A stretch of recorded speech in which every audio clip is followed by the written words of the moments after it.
Woohoo! We are here. Oh my goodness me. Out of the entire season so far, we have finally gotten to the big day on the rugby league calendar. It is NRL Grand Final Day, and we have three massive Grand Finals to come to you on this Sunday, which is going to be an absolute belter. We're going to be live for all three games, man. Really looking forward to this because when you watch every single game,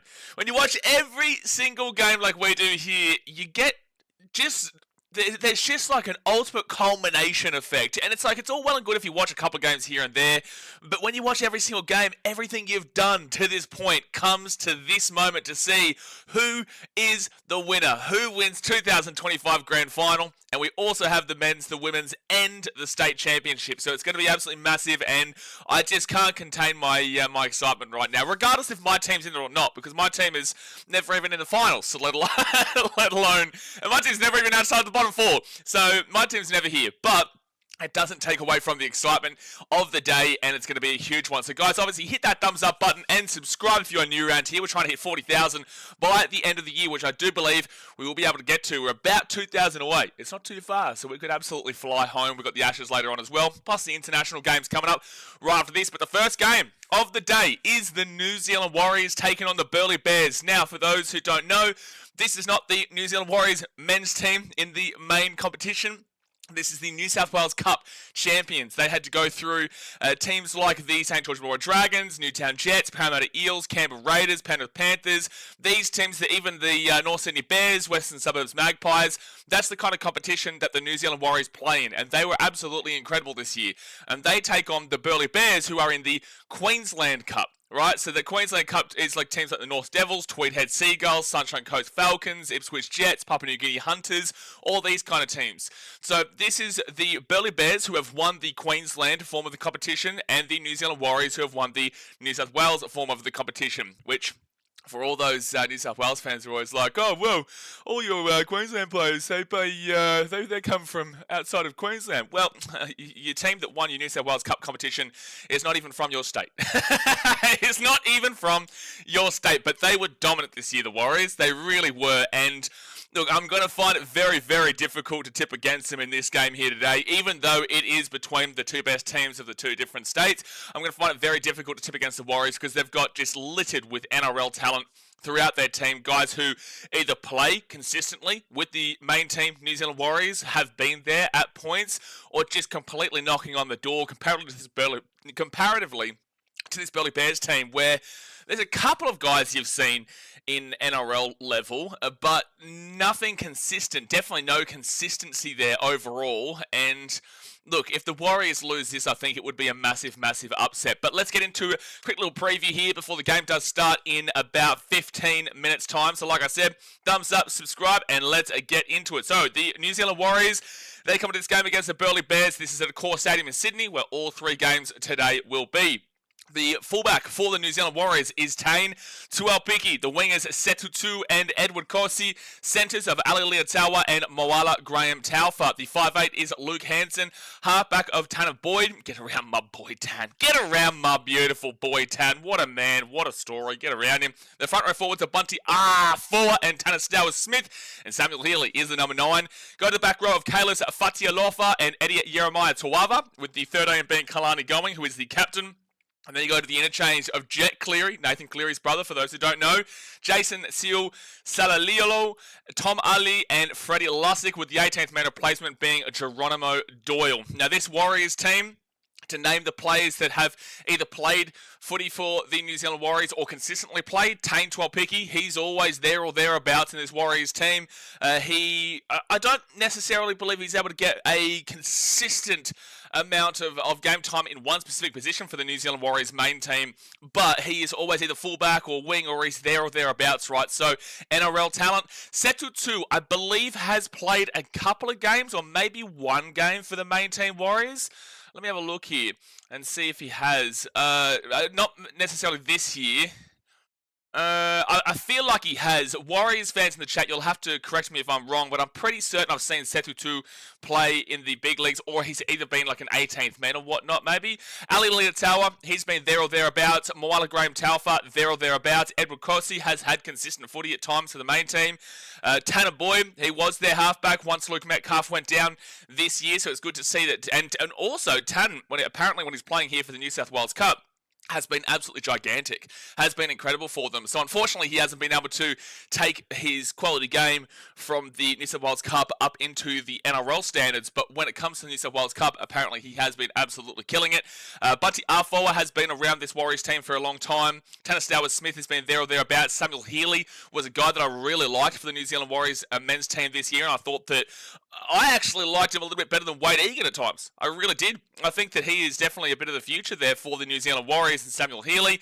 In the back row of Eddie Yermai Tuava, he's been there or thereabouts. Kalani Going, I've seen him at times too. Jet Cleary is the, hopefully the future here for the Warriors when it comes to the main team, the men's team. Tom Ali has been there or thereabouts, and Freddie Lussick has been there or thereabouts as well. So this Warriors team has so many talented players that have been around the NRL and in that big league. So that's going to provide such a huge oomph behind them to get this win today. And if we compare that, to the ladder, they finished on first position this year with 47 points. That's 21 wins, 1 draw, and 2 losses. 21 wins. To compare that to the Burleigh Bears, they had 15 wins.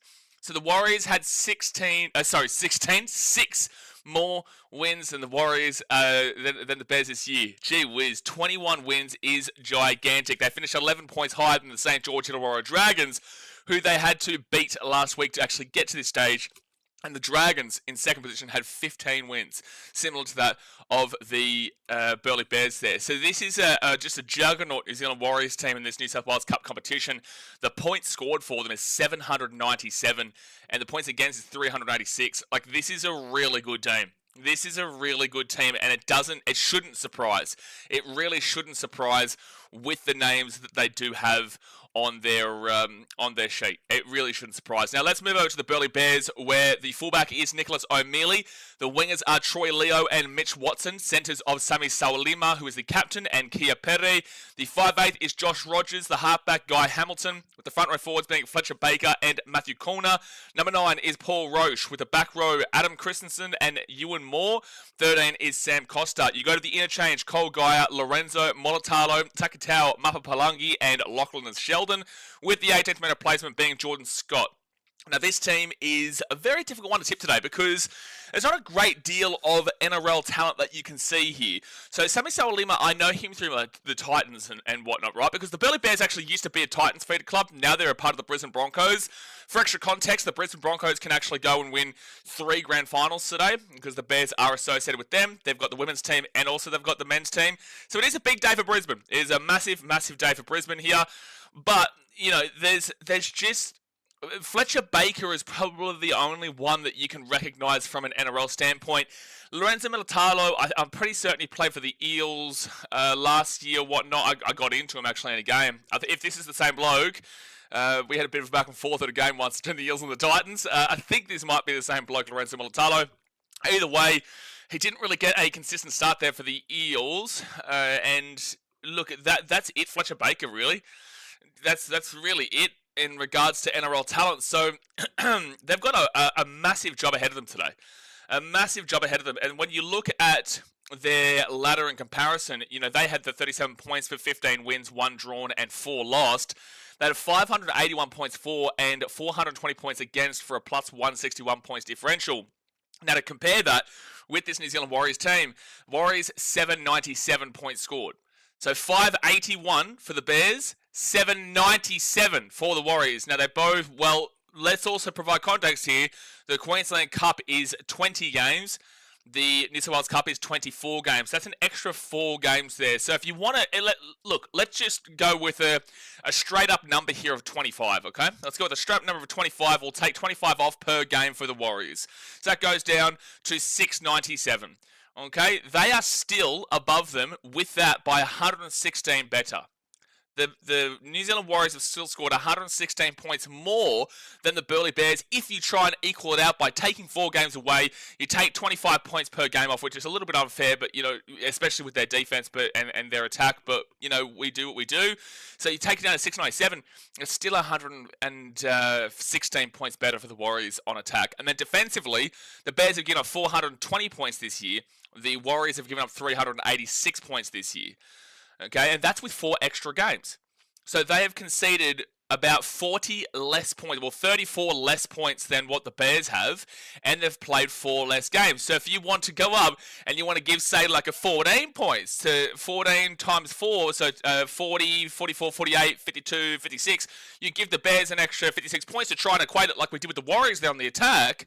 So that will take them to what, like 476. That'll take the Bears to 476, which is about 100 points worse off than the Warriors. And this is why I'm saying I just don't know how this Burleigh Bears team is going to be able to win today. I really don't. The Warriors' attack is absolutely humming. The Bears' defense, I just don't know is going to be able to prevent them. The Bears didn't actually have the best defense in the Queensland Cup this year either. The Devils had a better defense at 370. The Manly Seagulls had a better defense at 404. The Dolphins had a better defense at 414.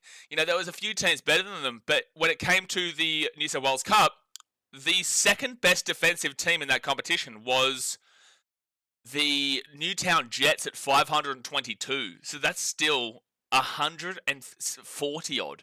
140 odd worse. 140 odd worse. This Warriors team's a juggernaut, son. They really are. They just know how to get these wins, and they just know how to put points on the board and limit the points. So, look, Bears, if you win this, I think it'll be one of the biggest wins you've had. I think this will be one of the biggest upsets in the state championship history if the Bears can get up over the top of this game. To get here, the Bears had to beat the Manly Seagulls 22-14. They obviously got the week off, and then in week 3, they just got over the line against the Dolphins. They scored in the 73rd and 76th minute of that game. So it was actually 16-6 with 7 minutes to go that game for the Dolphins, but the Bears came home to win 18-16 before they obviously got to the grand final where they beat the North Devils 22-8, and on the other side, the New Zealand Warriors had to go the longer way, so they got the first week off, but then they lost to the Dragons 24-10 in week 2, but they still got another opportunity where they had to beat the Eels. They went and beat the Eels 42-14, and then in the grand final, they went and won 30-12 over that Dragons team, who just beat them a couple of weeks prior. So a big turnaround there. Long story short, guys, with about 5 minutes to go until kickoff, I just can't see past this Warriors team. I really can't. I can't see past them. I think that if the Bears win, it is a gigantic upset, and I feel like New Zealand's going to be going home with a trophy today. But guys, obviously, hit that thumbs up button. Subscribe if you're new around here. Hopefully this is going to be a belter of a game before it leads into the women's game between the Sydney Roosters and the Brisbane Broncos. And then, like I said, the men's game, the Melbourne Storm, Brisbane Broncos, later on today.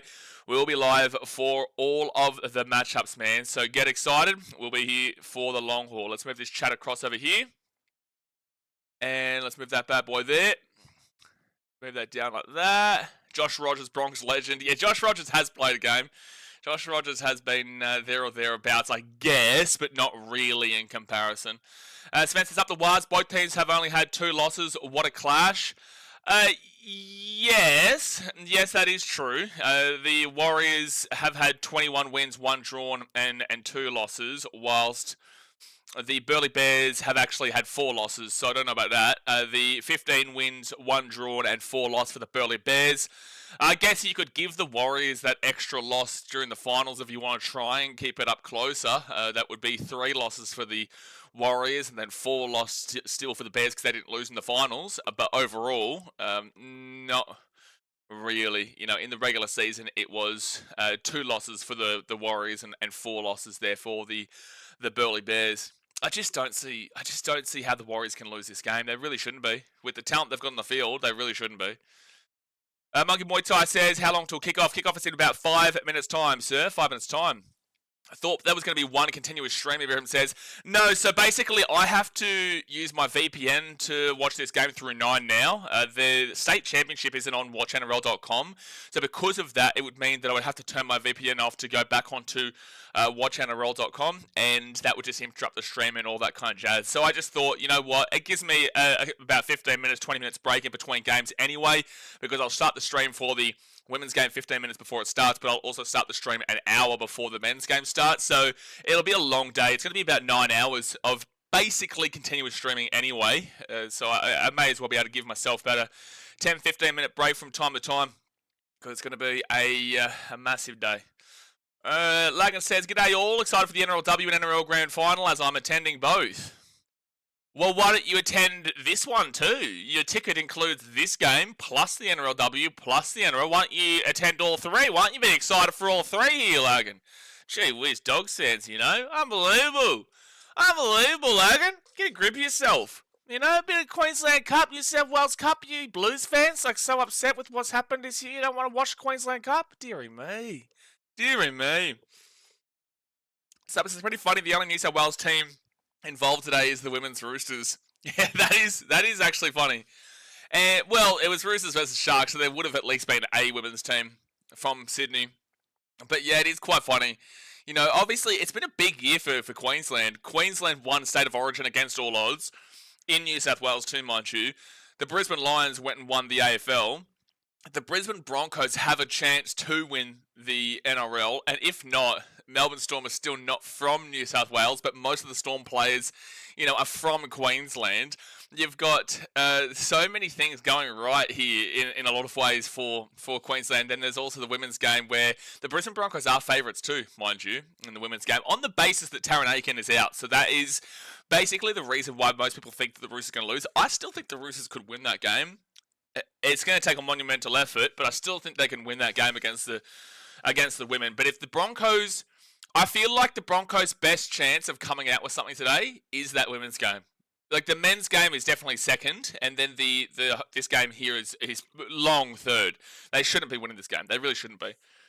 Lagan says, I want Brisbane to win for the freshness of the game, but I also want Melbourne to win as I know how annoying Broncos fans can get, and I can feel Storm fans are pretty kicked back when they win. It's because Storm fans, there's not many of them, you know.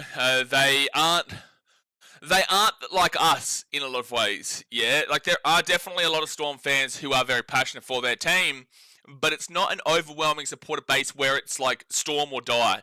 Yeah, they've got Storm and Collingwood, or Storm and Geelong, or Storm and Essendon, or Storm and Carlton, but the thing with that is that Collingwood would be their main team. Geelong would be the main team, Essendon, Carlton, all these kind of teams, yeah? So the Storm aren't like what you'll find from Broncos fans, where Broncos will be like, I get around the Lions, I get around the Brisbane Roar, I get around the Brisbane Heat, but the Broncos are their main team.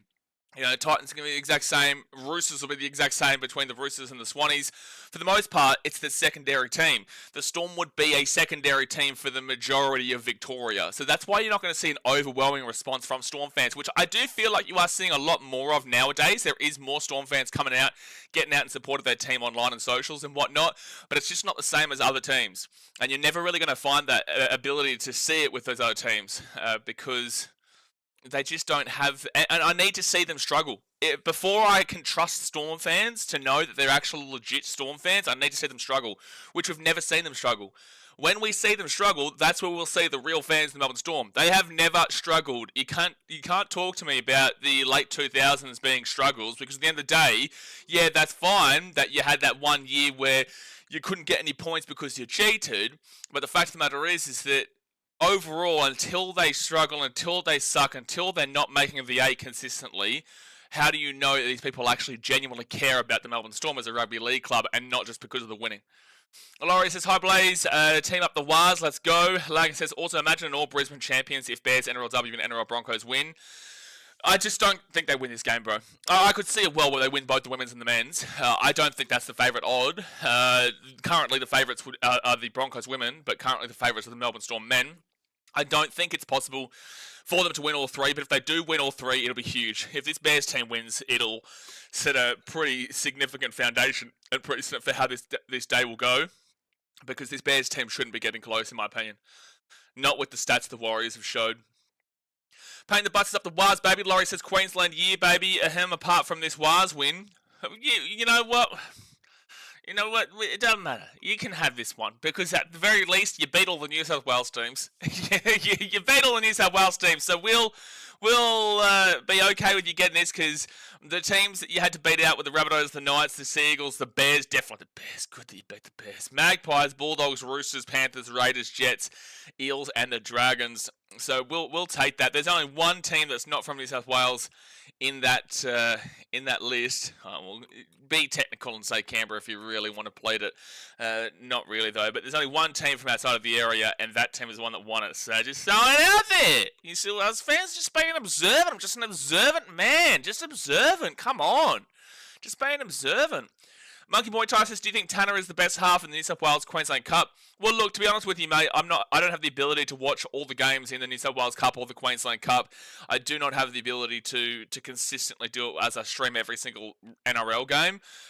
But based off of what we're seeing here, where he is getting massive regards and raps in regards to his quality performances in the New South Wales Cup, he is getting a significant amount of praise for what he's doing here. Plus, the Warriors are in the grand final. They are the favourites for the grand final. They have the best attack in the NRL and in the Host Boss Cup and the New South Wales Cup. And the halfback is going to be a key figure for that. So, yeah, look, I will go out on a limb and probably say, based off of that knowledge, yes. But I haven't been able to see it firsthand, and today is when we're going to be able to see it firsthand here. But based off of that knowledge of him being the halfback of the team that is looking the best across both of the two different state champions, then yes, I will go and say that. Wars don't do a Panthers or Raiders and lose in the second half. Well, the stats don't show that at all. The stats don't show that the Warriors will do that. They did lose to the Dragons, though, 24-10 a couple of weeks ago, but they went and got their revenge in 1/3 So, and this is the thing, those games with the Panthers and Raiders, that was consistency. Like, we've seen that before. That's nothing to do with the Warriors here. Those games are completely different. Sean James says, good morning, mate. Get around here, Sean-o. All the way in Thailand. Sawadee krap. But the game has kicked off here. And it will be the Warriors who return the ball on first tackle through Tanner Stowers-Smith, who gets the ball to the 13 on first tackle. Now, let me just update this live score. Let me just update the live score right now so that it is live. Give me 1 second here. 1 second here. And there we go. Alright, so that live score is underway. And move that bad boy up. And that's going to be a mistake here from the Warriors on the first set of the game. A mistake from the Warriors, and the Burleigh Bears are going to get the ball 20 metres out from the Warriors line. Like I said, at the end of the day, a win in rugby league is where North Sydney get no glory. Exactly right. Still find it crazy that they haven't won a single trophy since 1922. And that's beautiful. No, it really is. Little leeches. Little leeches. Little leeches, that club. Absolute leeches. And if you've ever had a leech on you, they are directly relevant to that club. Alrighty, so the Burleigh Bears are going to be 20 metres out. Guy Hamilton rolls it out right-hand side. Josh Rogers. And now Sami Sawalima. I've got to really get used to these players' names here today for the Bears specifically. Warriors, I'll have a good idea based off of their NRL days, but for the Burleigh Bears, a lot of them are relative unknowns. Second tackle now for the Bears. They'll be 4 metres out here from the line. Scoreboard is Cook, Slabber says? Oh, okay, hold on. I'm going to have to fix that in a second. And the Bears, they're going to be third tackle now. I'm going to have to fix that in a second. Give me 1 moment here. Let me just watch this set first. Now, out the back, they go right-hand side. Off to Guy Hamilton. Guy Hamilton, here's a chance for the Bears. They're going to be 5 metres away from the line. 4 tackle. 4 metres out, 4 tackle. Bears go to left. Guy Hamilton, he's going to kick it on. 4 tackle. Kicks it across here. Oh, there's a mistake from the Bears. And it's a knock-on from the Bears. Jeez, that was close. That was a great opportunity there. I actually really hate that I've got to do this because now that means I'm going to have to refresh the source. Give me 1 second here. I'm going to have to fix this whole thing. Yeah, do that. And then we're going to Sorry, guys. Give me 1 second here. I don't know why it does this sometimes. And penalty. There is a penalty coming up for the Warriors. Now filters, edit that. There we go. Hey, Slapper, complain now, son. Flying now. Mate, I'm flying. Never been more flying in my life. Apparently the Warriors. Olivia Rui with the $8 donation. Get around you, Olivia, says, can't believe we are here. My nerves kicked in at 3 a.m. this morning, heading to the stadium about 2:30. Yeah, good luck today, Olivia. Obviously, you know my opinions on the grand final, but if you guys do get the dub, then very happy for you. And you've been with us through the journey, and it will be a massive day for you regardless. Hopefully, at the very least, the women's team can get up for you. Because I don't think the Bears will be able to get up for you today, but the men's have... Oh, Warriors away here, Warriors away. Tangle Picky, the 15, the 10. Tangle Picky right outside, Warriors. Oh, 5 metres out. It was a good pass, but he just goes to ground. Third tackle, 4 metres away from the line for the Warriors. Setu 2. He'll play it underneath. Tanner Boyd. Boyd gives it across. Here we go through the middle, Warriors. 4 metres out from the line. 4 metres out, Samuel Healy. He'll go across here to Tanner, who floats down the side of the field. And then Hansen. No, good defense here from the Bears at the moment. Good defense currently. And they're 10 metres away. Fit tackle. But anyway, I appreciate you, Olivia, for the $8 donation. Are you at the game already? Are you there? So Tanner Boyd, 13 metres out. He'll kick this ball across. Centre 2 goes up for it. 2 right. Maybe he held up. I think he's been held up. He's caught the ball in the air. He's come down on his back, and he's not been able to roll, and then the Bears have been able to stop him from being able to roll. Oh, no, it's not cooked enough, Slapper. Fair enough. Yeah, fair enough. So Setu 2 goes up. He'll get a clean grab. There's nothing wrong with that. Yeah, that's all clear at that point. There's nothing wrong with that at all. I don't think that he's able to roll across here to put the ball down. Yeah, there's nothing wrong with that. But does he roll? I don't think he rolls. Well, he tries to roll, but he just can't because I think it's Sami Sawalima, the 3. Yeah, Sami Sawalima is able to stop him from getting across.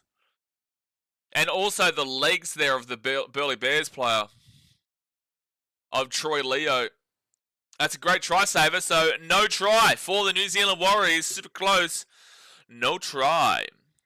Lagus has got to be on point, Blaze. Come on, mate. Where's the passion, mate? Where's your passion? All right, listen here, Bulldogs fan. I still see Belmore existing. I thought you were telling me that Belmore was going to go under this year. The Bulldogs are going to win the competition. Belmore would cease to exist. What happened? Now Belmore's still there. Belmore's still there. All the shops still open, son. You can't see no Belmore riots right now with the Bulldogs winning the comp. Can't see it, Lagan. I cannot see what happened. What happened to the craziness, that we were promised? It's a fit tackle now for the Burleigh Bears. They're going to be 50 metres out. And here comes a kick from Josh Rogers. High one, real short. And the Warriors will catch this at the 30. That'll be first tackle. The Bulldog has gone into hibernation. Oh, hibernation. Well, this is grand final day, though. Surely they're here, Logan. Who are they playing today? They're playing Storm and Broncos. I can't remember. I'm trying to figure out who the Bulldog are playing. So much hype this year. Is Lachlan Galvin going to be out here today or what? Third tackle now at 35. Monkey Boy Tights, let's go to Waz. Well, they've definitely gotten off to... Well, it's actually been quite even. The Bears had a chance. The Warriors have had a chance. And fourth tackle at the 40. They're not making a great deal of metres here, the Warriors. It's a great question, Ibrahim, yeah. We do try to pride ourselves on some pretty solid questions over here. But Logan's struggling to answer right now. I'd love to get Dad's mate's thoughts as well, as we've got this real, contending idea. And the Bears will grab this ball at the 5. Troy Leo, and he'll bring it out to the 10. And good run all the way to the 15. First tackle. They go to the right side. Tanner Stowers-Smith gets the ball at the 25. Lee says, it is my birthday next Sunday. Well, happy birthday for next Sunday, mate. I think we will be live next Sunday. No, is Papua New Guinea XII game? Or is next week a week off before we get into the internationals? Can someone confirm for me? Is next week the PMXII game between Papua New Guinea and Australia, or is that the week after? I can't remember. We will be live for it. So the Bears now, they're going to be at the halfway point in fit tackle. Where's the Titans in the grand final? I've seen DC practicing his conversions at Seabass. Titans aren't there, mate, because we, as you saw through the regular season, we were undefeated, and we thought, you know what, we're actually going to forfeit our spot in the top 8 this year to allow another team a chance. You know, that's what we do on the Gold Coast, mate. We are very gracious and very caring and compassionate individuals, which you need to learn. You've really got to understand, Logan. You know, sometimes when you're just too good, you've got to allow other people to have their chance just to give them their happiness. You know, you've got to give them, we're too happy on the Gold Coast. Beautiful place, beautiful area, you know, beautiful everything. And you're just selfish. You're selfish to try and win a competition. We won so many competitions that actually you forget how many we've won. You forget how many we've won, that's how many we've won. So sometimes you just got to think about the greater good of the game, you know? Fit tackle now for the Warriors, the 45. Oh, next week is internationals. Okay, so next week is Papua New Guinea versus Australia in the XII game. Good. Beautiful. Beautiful. For the Bears, well, I'm actually going to be back in Fiji in about 2.5 weeks' time. Gee whiz. You know, what a year. What a year. Bears will get this ball to the 13. And they'll bring us out to the 20 now. Good run. Tyler says, can confirm the Gold Coast, especially around Service Paradise, full of selfless, non-superficial people living in the moment. Yeah, look, Tyler, we prefer to, you know, assume Service Paradise isn't actually the Gold Coast. No. We're talking like Burleigh. We're talking like Palm Beach. We're talking like a Coolangatta. We're not talking like a Service Paradise or a Narang or a, you know, or like a... Yeah, we're not talking about these places. Burleigh Bears get this ball to the 45. No, Service Paradise, that's Tier Central, mate. You may as well say that Las Vegas represents the entirety of America if you say Service Paradise represents the Gold Coast. Ball bounces back into the Bears at the halfway point. They go to the right-hand side, and here's a chance. Oh, is that a kick or is that a knock-on? Warriors get the ball either way. And they're still going. He hit the 35 at the 40. Taken down. I don't know if that's zero tackle or first tackle. I'm not too sure. I don't know if that was a kick or not. Scott says, Warriors do not let the Bears win. You have one job. The Bears won't win this one, Scott. They're starting off relatively well here, but based off of everything statistically coming to this game, the Warriors should be winning this game quite with ease. Logan says, very happy people, all the Titans fans. Should be grateful, not a hard life, is it? No, not a hard life, mate, when you win as much as we do. Not a hard life when you win as much as we do, champion. Everyone says, Logan, actually, Jerome Hughes played for the Gold Coast, and he's in the grand final, so we are here. You are right, everyone, yeah? Yeah, Reece Walsh, he's actually from the Gold Coast too. He grew up playing for the Narang Roosters. Shout out to the Narang Roosters. You know, so we are here on grand final day. We're just living through other people, you know? We're just giving that helping hand. Payne Haas came from Canberra. Well, you know, you got to start thinking, Logan. You got to start thinking. So Warriors now, they're going to be 35 metres away here from the Burleigh Bears line. Third tackle. 10 minutes gone here in the first half, guys. 30 minutes to go the first half. Hit that like button and subscribe if you're new around here on our way to 40k. 40,000 subscribers by the end of the year. Let's do it. Now they go right. Samuel Healy, tank top pick here. Good ball onto the inside. And Kalani going. It's going to be 15 metres away. That's fifth tackle now. Tanner Boyd, 10 out, good pass. True time for the Waz. What a pass from your boy, Tanner Boyd. And Ali Leitao will score for the Warriors to take the lead 4-0 with the get to come. Tanner Boyd. What a beautiful pass from Tanner Boyd. What a beautiful pass. That's a beautiful cutout pass there from Tan. Beautiful. Nicolette's Paradise is Combank. Yeah, definitely not, eh? There's also that option.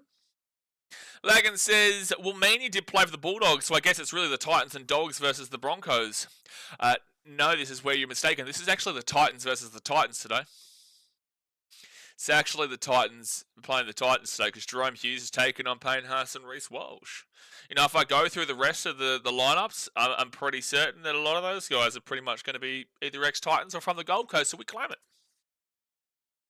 And Tanner doesn't miss, Lagan. Now, is Tanner not going to miss, or will he be kind to donate his conversion to the Bears? Tanner doesn't miss, mate. Tanner doesn't miss. Laurie says, Tanner Magic. Everyone says another Gold Coast playing a grand final. Exactly right, everyone. Exactly right. Exactly right. So 4-0 here, kick to come.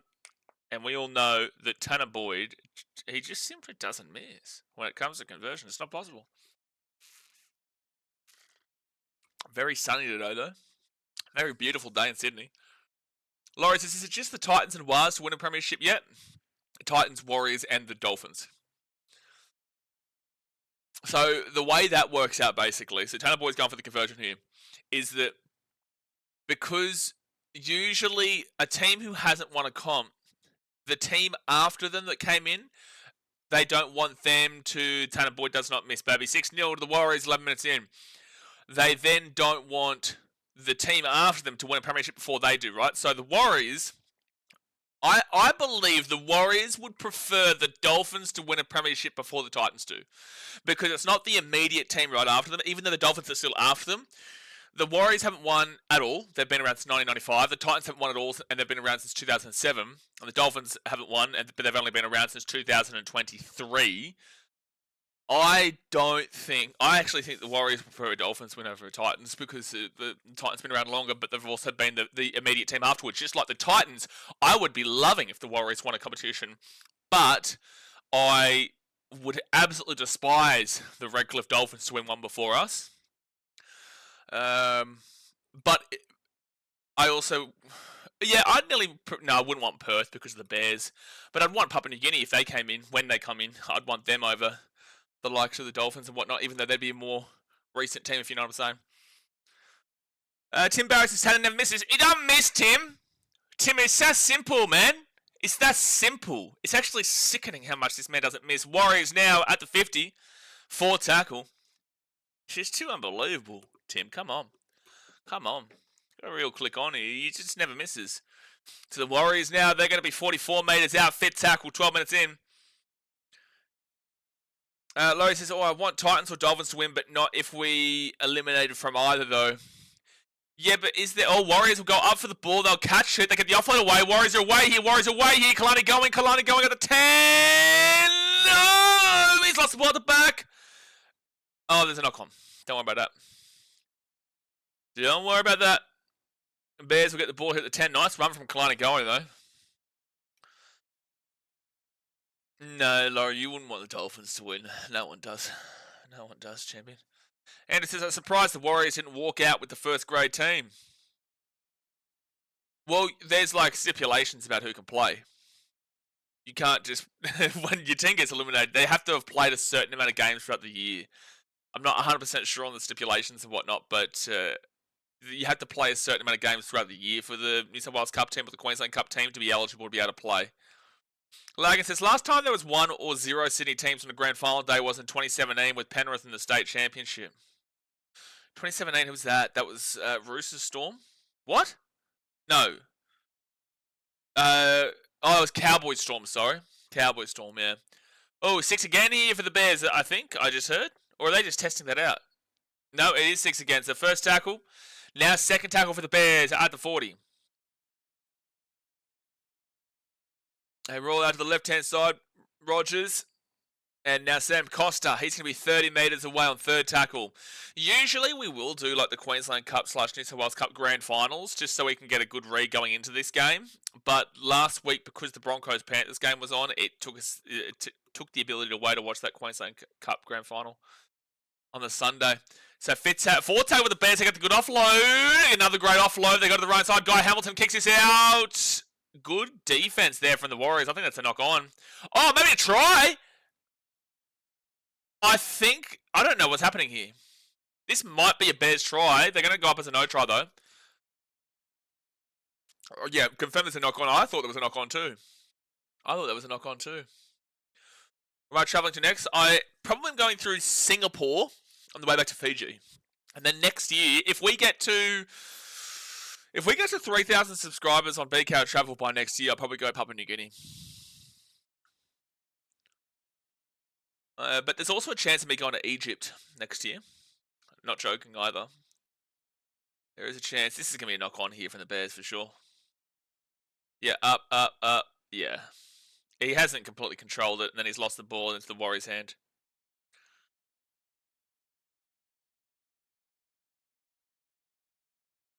He hasn't gained possession there. There's a knock on Bears.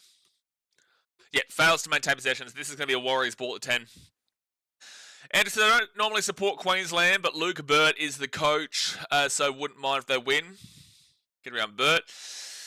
Jay says, stay away from Papua New Guinea. Yeah, but Jay, see, the thing is, man, when you travel, you kind of, you just know that everywhere's like this, mate. To be completely honest with you, no matter where you say you're going to go or where you go, everywhere's got its own problems and troubles and whatnot. If you saw my comment section on BKRtravel with the Vietnam video, I still copped a bit of criticism even for that.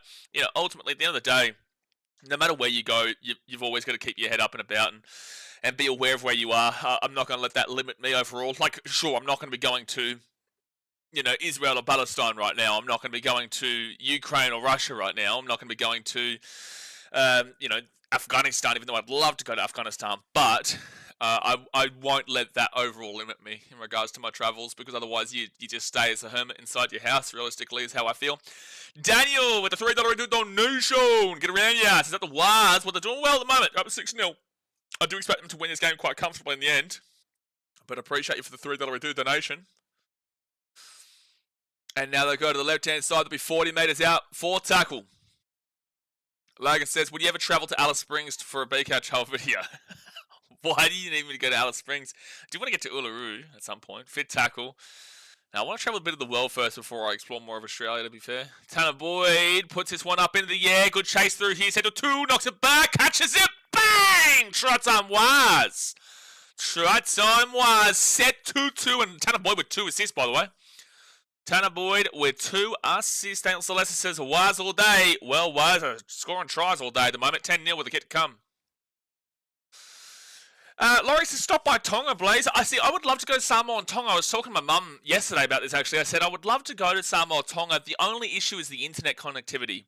Right, so India, great internet, despite the fact that people wouldn't assume that. Vietnam, amazing internet. Malaysia, amazing internet. Thailand, amazing internet. All these places I've been this year have had great internet, better internet than Australia.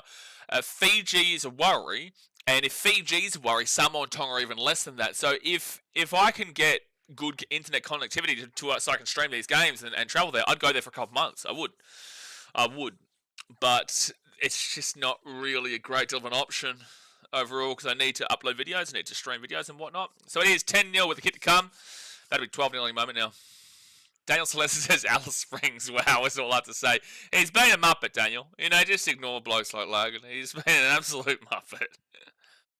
Yeah, 100% Blaze in Chicago is proof of that. Oh, Chicago's amazing, though. Exactly right. That's exactly right, Andrew. Everyone always has this negative report about Chicago and how you're going to go to Chicago and die. It's Chirac. It's like, I get what you're saying in regards to certain areas, but there's no reason for you to go to those certain areas. You'd be right. Chicago's a beautiful city. 12-0, because guess what? Tan doesn't miss, baby. Tan boy does not miss. Does not miss. Does not miss. Lagan says, just letting everyone know, Tanner does not miss. Oh, welcome to the party, Lagan. It's only taken you, 31 rounds this season? 27 rounds plus 4 weeks of finals, and you finally got into the understanding that Tanner Boyd does not miss, and you're telling me that this is after years of me telling you Tanner Boyd doesn't miss on this channel? Come on. Come on. Ibrahim says, Jay, it's not like India's any better. I think he's referring to the danger factor and the safety factor of Papua New Guinea comparatively to India, where I would disagree with you. India's a lot more safer in regards to a lot of areas, but also, I don't like to pass judgment like that, because I haven't been to Papua New Guinea to have that understanding. But India's not as dangerous as people make it out to be. It can be concerning, but it's not as dangerous as people make it out to be. First tackle now for the Warriors at the 30. It's just confronting. I feel like women will have a much more different experience to what I will as a solo male traveller. Second tackle at the 22, even though the women that I met whilst in India who were solo travellers, they all had fantastic experiences.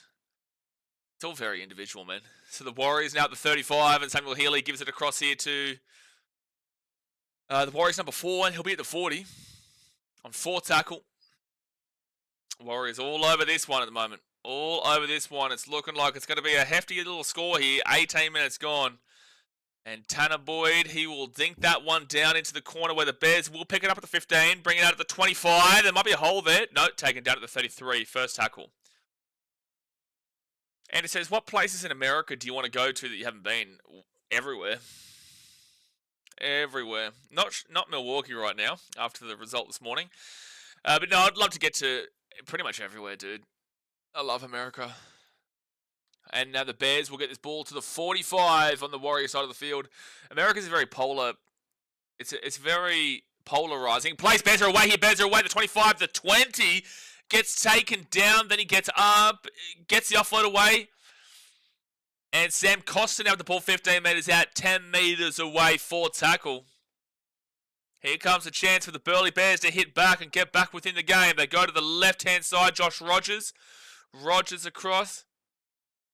Oh, Christensen gets whacked in the tackle there at the 10. Fit tackle. Now Josh Rogers puts that one up high in the air. Good chase through here for the Bears, but the Warriors get up for it at the 3. Bring it out to the 10. That'll be first tackle. Good grab. Good grab. That's true. Tonga is bad. Well, Tonga's not bad. Like, I would love to go to Nuku'alofa. I'd love to go to Tonga in general and to experience that for a couple of months. It's just the internet connectivity. Internet connectivity is not good.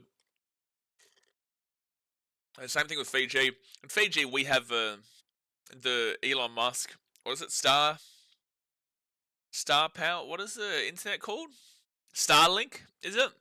We have Starlink, which works well, but it's also very dependent on weather a lot of the time. All right, so the Bears will get this ball at the 5. And they're going to bring it out now to the 10, 15. Great run. Great run to the 15. Is it true you can't take any photos of the Uluru? Well, Scott, I haven't been to Uluru, so how would I know? I haven't known, Scott. I would have no idea. I know that you can't go on top of Uluru anymore. You used to be able to walk to the top of it. But I know you can't go on top of it anymore due to spiritual beliefs in the Indigenous community. Taking photos of it, though, sure, I don't think that'd be... It's not possible. That's not possible to police. Oh, 6 again here for the Bears. They're away here at the 40, the 35, the 30, the 25 back onto the inside. Now he's going to go to himself. He had the left-hand side open, but he didn't find the pass, and it's going to be first tackle now for the Bears, 15 metres out. 20 minutes to go the first half here, guys. Hit that thumbs up button, subscribe. The Bears, 10 metres away, 5 metres away. Solima loses the ball. The Wars will get the ball back out at the 10. The Warriors will get the ball back out at the 10. Dearie me. They got close there, the Bears. That was their chance to really hit back. That was their chance to really hit back. But unfortunately, like Josh Rogers, it was a great run. No, was that Josh Rogers? No, it wasn't. But it was a great run there from the Burleigh Bears, but they just couldn't find that pass. They would have had an easy try on the left-hand side. Even, yeah, like a little kick or something, anything would have been better than what I actually finished up with there. Like a video with Spanian. Spanian's a lot bigger than what I am, to be fair. The old Spanios. He does some really good stuff, but he's in a much bigger situation than what I am. Maybe one day. Alright, so left-hand side now for the Warriors, and they'll bring this ball out here to the 30 on second tackle. But in this off-season, we are really going to be smashing out that BKRtravel. Oh, Warriors might be away here. They are away. The grass goes backwards. It's fine. Now they've got space again. 45 metres out. And then now at the 40, the 35, oh, he's lost the ball. Good defense there from Sami Sawalima. And it's going to be Bears ball at 35. Spain does travel for a living now. It's very, yeah. Travel is, definitely. He's been able to do that for a lot longer than you probably believe. He's been able to do that. People don't understand a lot of that kind of stuff, but yeah, he's been able to do that for a lot longer than he's probably made it public. Marcel Moose says, hello Blaze, ready for a big day Rebel League. I'm ready for a massive day Rebel League, mate. Massive day. Massive day. By the way, Liverpool, how's it going? It's going, Liverpool. What happened? They always say that they're the kings of scoring the last few minutes. Well, Chelsea did them over last night in the last few minutes. Scott says, Rock. No, I know what Uluru is, mate. I'm Australian. Of course I know what Ayers Rock or Uluru is.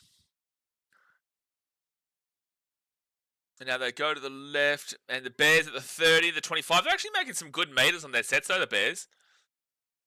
Making some decent enough meters. Now at the back, 20 meters out, inside, 15 meters away, fit tackle.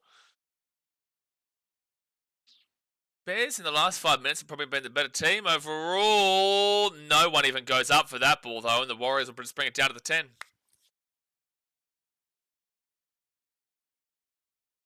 No one even competed for that. They're doing so well in regards to getting up into the attack in 20 here, the Bears, but they're not doing anything with it.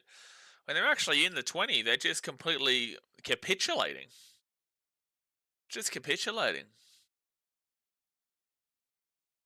So third tackle now And the Warriors will bring this ball out here to the 45 on 4 tackle. And good running from some of the healer. He's away here. He's away here. He's away here. He got the pass on the inside. Tanner Boyd. Tanner Boyd! That's him!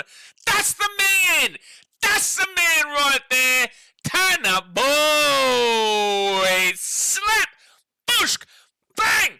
Bomba. Tanner Boyd right to the post, baby. 16-0 with a kick to come. And guess what? Tanner Boyd doesn't miss. He doesn't miss. 16-0 the kid to come. It's about to be 18-0 because it's right in front. Tanner Boyd. And so I thought Liverpool was going to dominate with Isaac and Verts. Everyone says, can't believe Man United actually won a game. Yeah, crazy. Can't believe they held a clean sheet. Can believe they beat Sunderland, but to keep a clean sheet, that team's shithouse. United's shithouse. But Tanner Boyd, he's not shithouse. He is the penthouse, son. He scores a try underneath the post. And like I said before this game, it would take a gigantic effort here from the Bears to win this game. Gigantic effort. And it's just not going to be coming off. Like I said, Man United, the greatest of all time.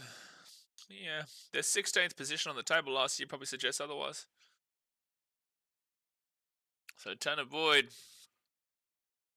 Imagine being the only team in the last 2 decades to give Tottenham a trophy. You know what I'm saying?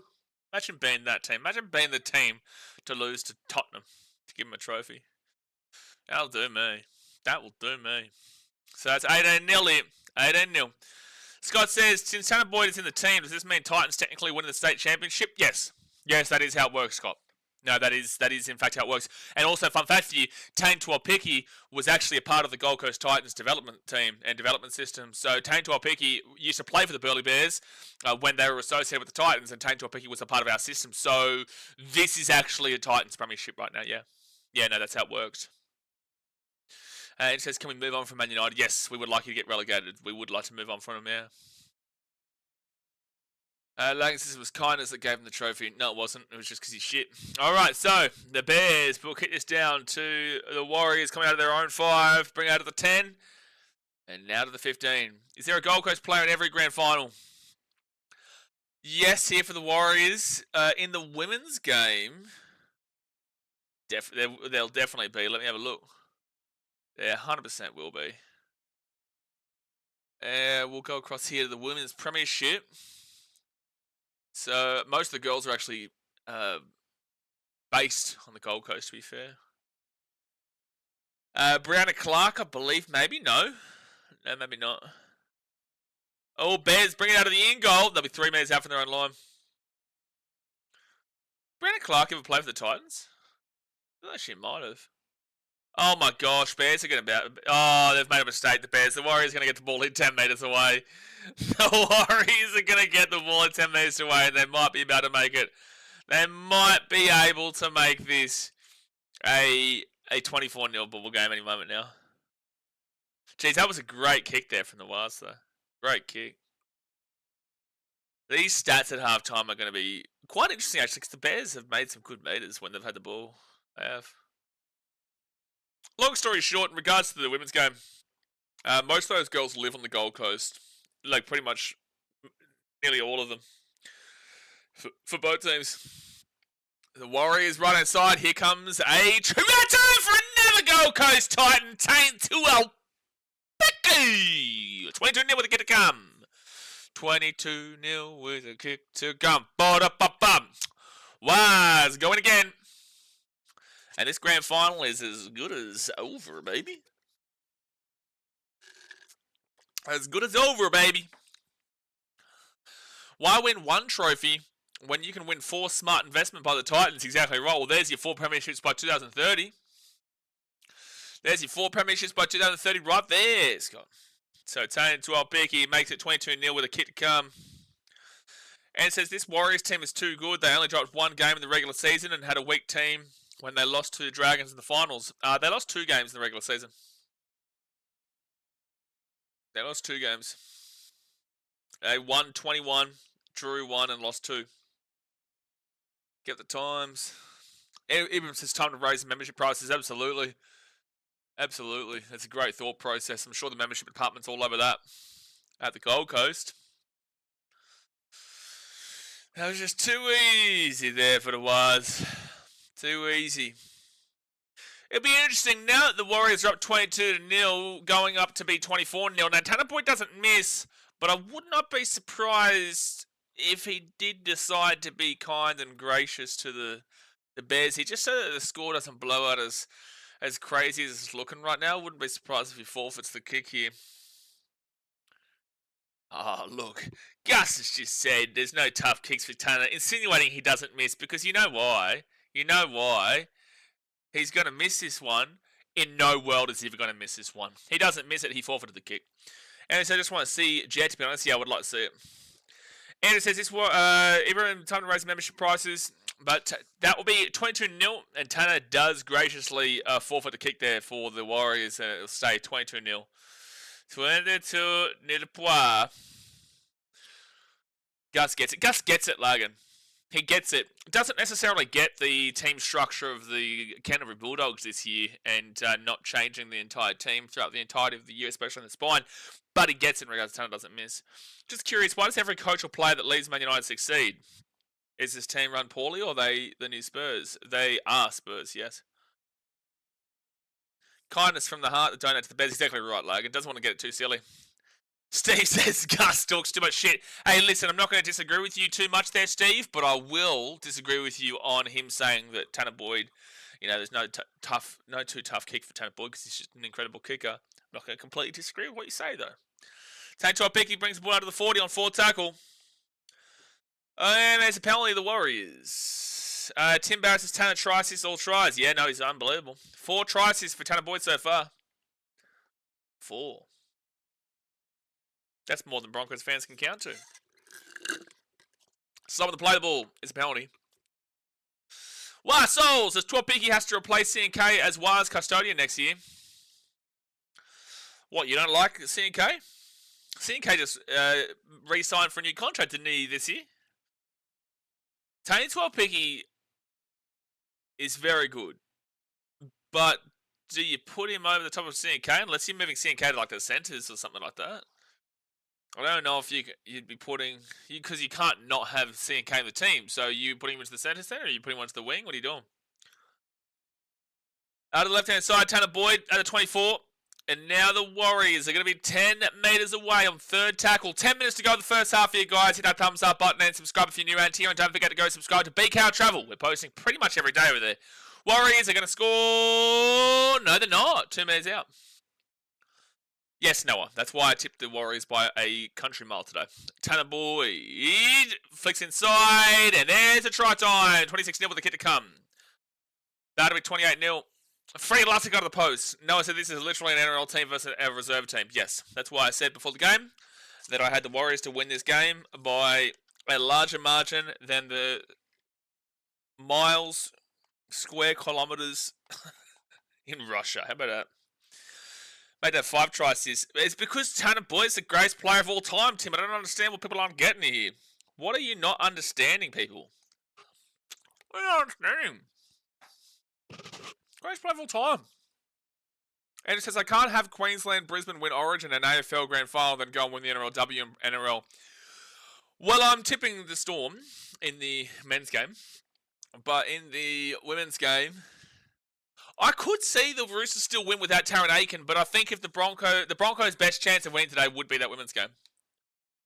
Especially with no Taryn Aiken. With Taryn Aiken, this Roosters team, they haven't lost a game this season. They're currently undefeated. Score updates before you call it. What do you want me to do? I'm watching as live as I possibly can. Gotta love Thailand, just removed a snake from the snail pond. Yeah, but what is it as a dangerous snake as what we have in Australia? Didn't think so. Didn't think so. I'd grab it by the teeth. So that's going to be 28-0 to the Warriors. 9 minutes to go the first half. Don't expect a crazy commentary in this game. The reason why it's so chill is because this game was always... Oh my gosh. Sorry, I've just found out that all the takes with AJ, Titans fan, is at the grand final in a Broncos jersey. Fuck me. My gosh, dude. That's just no. That's just no, dude. Oh my gosh. I'm so sorry that I forgot what I was saying. AJ is at the grand final in a Broncos jersey. That'll do me. How embarrassing, bro. What are you doing? What are you doing, dude? What are you doing? That's as bad as Hayden with Bulldogs jersey. Did he actually wear a Bulldogs jersey, Hayden? I swear he said that he didn't wear a jersey, but he went and supported the Dogs, which I'm okay with. If you go to the grand final today, or you go to grand final in general, you can go whoever you want, but like wearing a jersey is mad. Third tackle over the Warriors at the 40. Wearing a jersey is mad. Warriors at the 25 before tackle. Storm round last, hope to defeat these scums. We'll see, Steve. I think whoever wins deserves it. Oh, Bears, drop it backwards. It'll be Bears ball at 10. Like to put AJ in the bin. That's insane to do, though. Like, you're going and supporting your biggest rivals at the grand final in their jersey. If you want to support them to have the freshness of the competition, like, go for it. But to wear a jersey? Like, bro, you are the man on the drums for the front line. You're meant to be representing the Titans. Like, what are you doing going in a Broncos jersey to a grand final? It's like, would you expect Hainsey to get in a Rabbitohs jersey and go to and support the Rabbitohs in the grand final? Or like who's for the Bulldogs would go for the Eels? You know what I'm saying? Like Emilio in an Eels jersey. It's just so odd. Like if you're going to represent the Titans, you're going to represent the front line, then represent the club. You know, I may have my problems and troubles with this organisation and how this club is operated from people inside, but I'll always love this club, and I find it baffling. I find it absolutely astounding to want to represent a club as an individual, but to support and wear the jersey of your biggest rival's team that continuously and constantly put you down as a club. It makes no sense to me.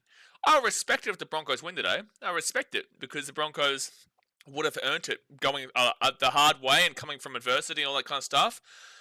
But are you going to send me in a Broncos jersey? You can fuck right off. So fifth tackle now for the Warriors. Fourth tackle at the 40. Good pass across there from Tan. And then kick this ball back onto the inside with the bounce. Tanner Boyd. Oh, it's another try assist for Tan. No, it's not. It's going to be a penalty. It's going to be a penalty to the Bears. And it says, wearing opposite team jersey is mad, but a rival is a different level. I'm okay wearing a hat, right? I could wear a hat, or I could wear a scarf. I could do all this, but a jersey is just insane. Only sorry if they got Waz jerseys on, bruv. What? What? Hayden wear a jersey, sorry, it's a dog's shirt. Oh, jersey shirt, same thing. Mr. Potato Head and a tight... Okay. Like it says, AJ will be receiving some angry emails from Mr. BKR. No, I'm not associated with the front line anymore. He can do what he wants, but it's just like, you definitely don't represent the Titans of mine. I don't anymore. I did. I don't anymore. But you definitely don't represent my club for mine. I've got to look elsewhere now to see who represents the club. So the Bears, they'll be at the 25. At the 20. And it's going to be 4 tackle, 20 metres out. State support, maybe. I understand what he's doing. Wearing a jersey is insane. Alright, so fifth tackle now. Fifth tackle at the 15. Left-hand side, they kick this ball through. And that's going to be a 7 tackle set here for the Warriors. Oh! Oh, he's picked it up before it bounced here. So it's actually going to be a dropout for the Warriors. Let me see something in row 13, the Broncos section. Fair enough. So he's changed teams so he can say he watched his team win a premiership. Is that right? I don't know. I don't care. Ultimately, you don't represent my club. So it's going to be a drop out here from the Warriors.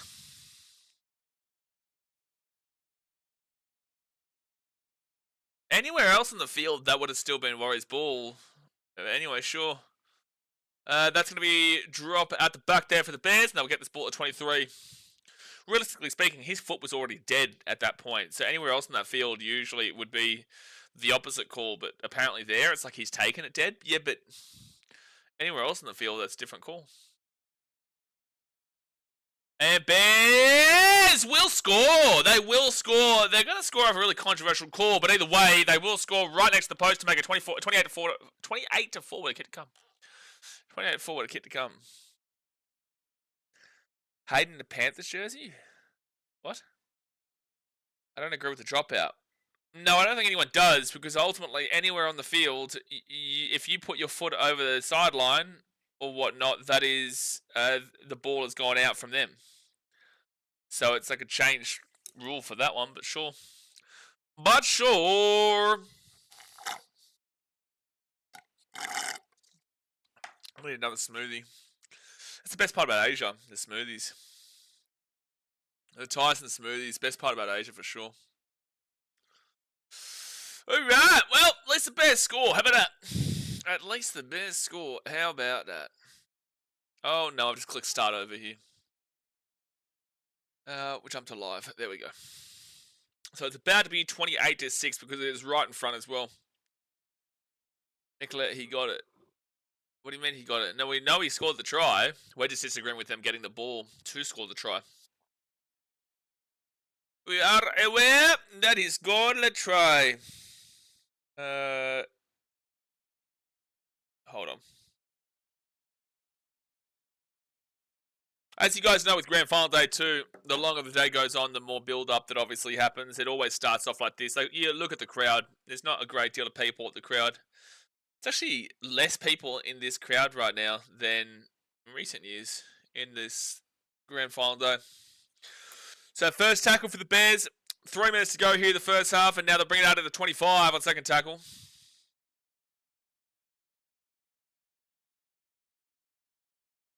I wonder what the biggest comeback ever is in like this. That's going to be a penalty to the Bears here. I wonder what the biggest comeback ever has been in Host Plus Cup or New South Wales Cup, because I know in NRL it was 26, but I wonder what it would be here. Thank you, Nicolette, for letting us know that he got it after Blaze told us. Yeah, no, good stuff. Real good stuff. Alright, so the Bears with one last chance to... Well, if they score here, they'll be back within 16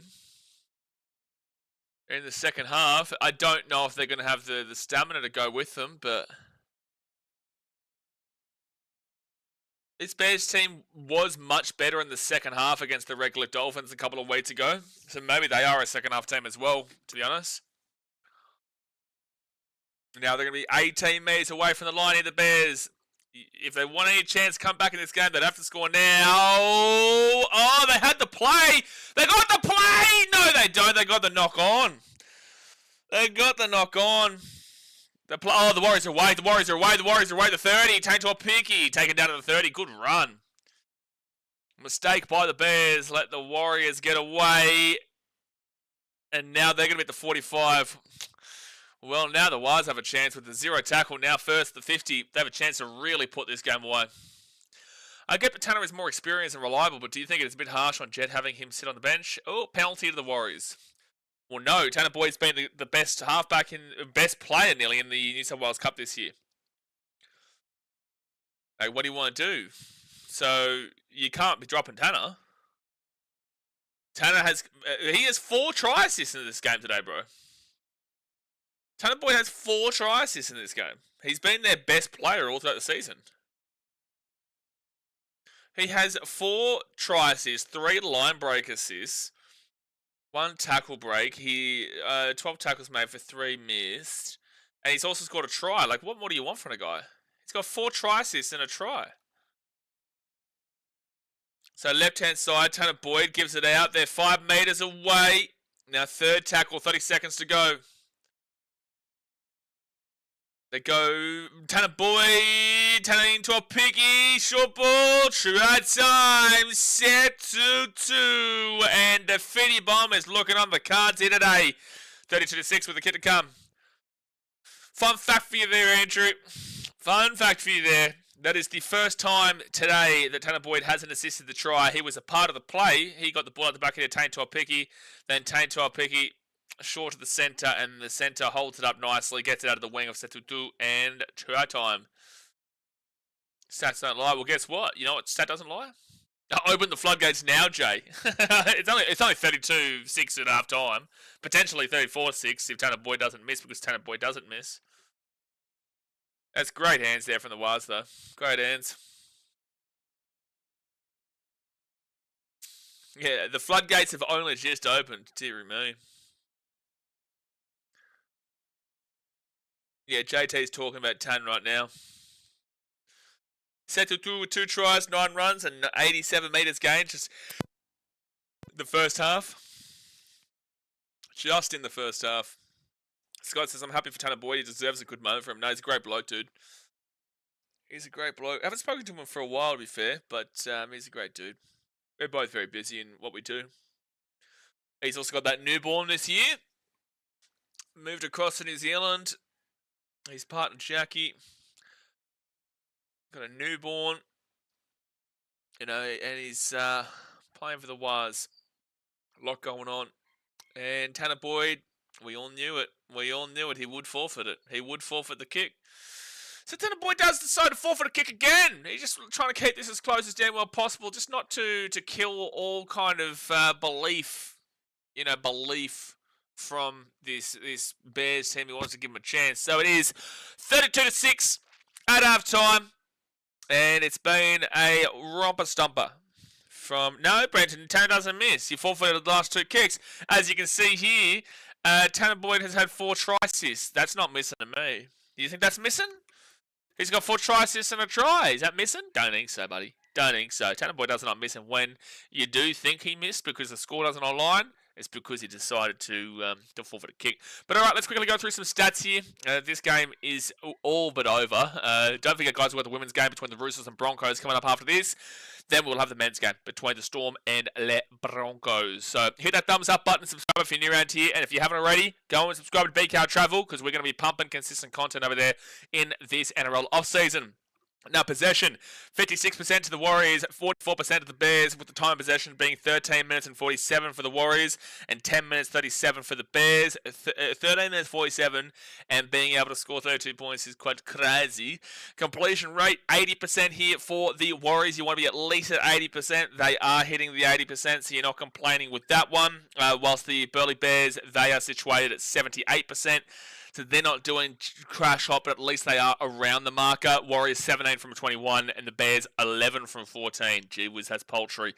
Then you go to the runs. The Warriors 93 runs with 999 run meters. Didn't want to just get one more meter? Didn't want to just get one more meter. MMA guys, as Bears have a chance, they can come back in the second half. Mate, it's a 26-point ball game, brother. Like, sure, if the Bears come back, I take my hat off and say, well done. But, like, this game's all but over, dude. 93 runs for 999 run meters, whilst the Bears are at 71 runs for 699 run meters. So that is better than 10 meters on average per run for the Warriors. They are about 70 better. 70 meters better than 10 meters on average per run. And the Bears, they are only 10 meters behind the 10 meters on average per run equivalent, right? So if you try to equivalate the 93 to 71, that's 22 extra runs here to give the Bears. That's 220 meters if you give them the 10 meters on average per run. 220, so that goes from 699 to 799 to 899 to 921, which does make a lot of sense. They're still well behind the Warriors here at 999. They'd be at 921. But it does make sense in regards to what we've watched, because the Bears have still been able to get a good few meters when they've had the ball, but it is off by about 80 meters still. The Warriors are absolutely dominating the living shit out of the run meters department. Then you go to the post-contact meters with an extra 22 runs. The Warriors have 299 post-contact, and the Bears have 248. So, yeah, that's 50 odd better. It's if you equivalent it, it's probably relatively similar. If you give the extra 22 runs to the Bears, they probably get themselves up to about the 270, 280. So they're still behind. No, maybe 280, 290. They're still behind the Warriors, but it wouldn't be too far separate. Line breaks, 7-3 Warriors. Tackle breaks, 26-15 Warriors. Average set distance is 49.94 for the Bears and 47.59 for the Warriors. Now, it's very difficult when you do stats of this game, right? Because usually I'd be able to tell you the groupings of the 25 and under, 25 to 30, 30 to 35, 35 to 40, 40 to 45, and 45 to 50, 50 plus. I'd give you the groupings in the NRL. I don't know the averages in this competition and in the New South Wales Cup and the Queensland Cup, the averages to kind of give you a good read about how these stats link up. But if you go via an NRL stat, 49.94 for the Bears is an incredible amount of meters each set, and the Warriors at 47.59 is also an incredible amount of meters each set. It's getting close enough to perfect, only 0.06 away from perfect for the Bears. So it is telling you that the Bears are getting good meters when they've got the ball, and the Warriors are getting good meters when they've got the ball. Both teams are doing very well in this department. Bears just edging it out, which is what I was saying before. The average play the ball speed is 3.06 seconds for the Warriors, 3.48 seconds for the Bears. So on an NRL level, 3.06 seconds is extremely fast, whilst 3.48 seconds is bang smack in the middle of just an average play the ball speed of 3.4 to 3.59. That's a real normal play the ball speed. You go to the offloads, 5-4, and then you go to the Warriors. The forced dropouts is 1-0 Bears way. Kick defusal is 14% for the Bears, 67% for the Warriors. And then we go down to the effective tackle percentage. 85% and below is bad. It is awful. 85% to 88% is underwhelming. 88% to 90% is hitting the marker. And 90% and above is basically perfect. The Warriors are at 88.07%. So they're just sneaking into that solid category, the hitting the marker category of 88.07%. Tackles made, 155 for 15 missed tackles and 6 ineffective. So on an NRL level, 15 to 17 is an average amount of missed tackles at half time. The Warriors are 15, so they're on the lower end of the average, but they're still in the average. An ineffective tackle is a 6-7 on the ineffective tackles as an average. They're at the lower end of that average too. So 21 bad tackles overall is not awful. It's just bang smack average, and that's why they're on that level line of 88.07%. The Bears, on the other hand, they're in the disgusting category. They're in awful. 84.36%. Really, really poor. 178 tackles made for 26 missed tackles and 7 ineffective. So 26 missed tackles is 9 above the highest of the averages of 15 and 17 on an NRL level. So 26 is an awful amount of missed tackles. The ineffective tackles of 7 is on the higher end of the average of the 6 to 7. So that's 33 bad tackles made for the Bears compared to 21 for the Warriors. There's the difference right there. The Bears just not defending anywhere near well enough in this game. And that's what we said before the game started. When you look at the points scored for the Warriors this year of 797, which is just dramatic. Like, that is a huge amount of points, 797, compared to the Bears, who gave up 420 points. Look, the 581 for the Bears is fine, but with an extra 4 games there for the Warriors, they actually conceded like 40 less, and then you add on that extra 50 or so to try and equivalate it. They conceded like 100 less. This Warriors team is a juggernaut, dude. The Warriors team is a juggernaut, and there's just there was no world for the Bears to come and win this game here today. There was no right for them to do it, and if they had won, it would have been a complete and absolute demolishing upset. Now, in regards to errors, 6 errors for the Bears, 4 errors for the Warriors. 4 and under is very good, 5 to 6 is average, and then 7 and above is really poor. The Bears are on the average, the Warriors are on the brink of going into the average category, but they're in the really good category. Penalties conceded is 3-2 against the Bears, and then ruck and Frenchmas is 2-0 against the Warriors. They're just showing the women getting into the arena right now. The Roosters women arriving on the bus. Overall, the Warriors have been the better team here. The Bears haven't been awful. They haven't been. They've had a decent enough completion rate. They've made some really good run meters. They've made some decent post-contact meters. They've made a really good amount of meters on the average set distance. But their defense is letting them down. They're allowing way too quick for play the ball for the Warriors. They're not getting enough line breaks in general, even though 3 is still quite healthy. And overall, the Warriors should canter to a 50 bomb here. They should hit a 50 bomb today. They should be hitting a 50 bomb today. But guys, that is the stat holders at half time. Steph V says, it would not surprise me that Waz would be leading. Most of these players have spent time in the first grade since and dominate the New South Wales Cup. Absolutely. Most of these guys for the Warriors have actually played some NRL level footy, whilst the Bears have not. Most of these guys for the Bears have been consistently in Queensland Cup, in Burleigh Bears. Whilst for the Warriors, Tane Tuolpiki, Tanner Boyd, Tanner Stowers-Smith, even guys I said to has played before. You know, there's plenty of guys. Bunty Ofor, plenty of guys in this Warriors team that's played in the NRL. And it says also the scoreboard needs to be updated. You need to be updated, buddy. You need to be updated. Okay, let me just go and see if I need to refresh this scoreboard. Let me click onto to Streamlabs now. No, see, it says half time, mate. No, you're wrong. You're wrong, Andrew. There's no need to update the scoreboard. It was right the whole time. I just went and had a look at it, buddy. I just went and had a look at it. Hey, guys, I'm going to quickly run to the bathroom here. I'm quickly run to the bathroom at half time. So we're going to be here for the entirety of the day, right? So give me 2 seconds here. Thumbs up, subscribe. I'll be back in a momento.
We're back!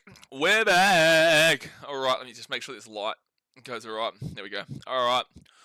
We're back. Game hasn't started yet for the second half, but Lagan said the state championship stat standard should be the same as an NRL game. I doubt it. I doubt it because the quality is a lot less, right? So, for example, the stat quality shouldn't be similar on the basis that let's compare the top 4 teams. All right, let me just quickly get another ladder up here so I can compare it with the NRL ladder itself.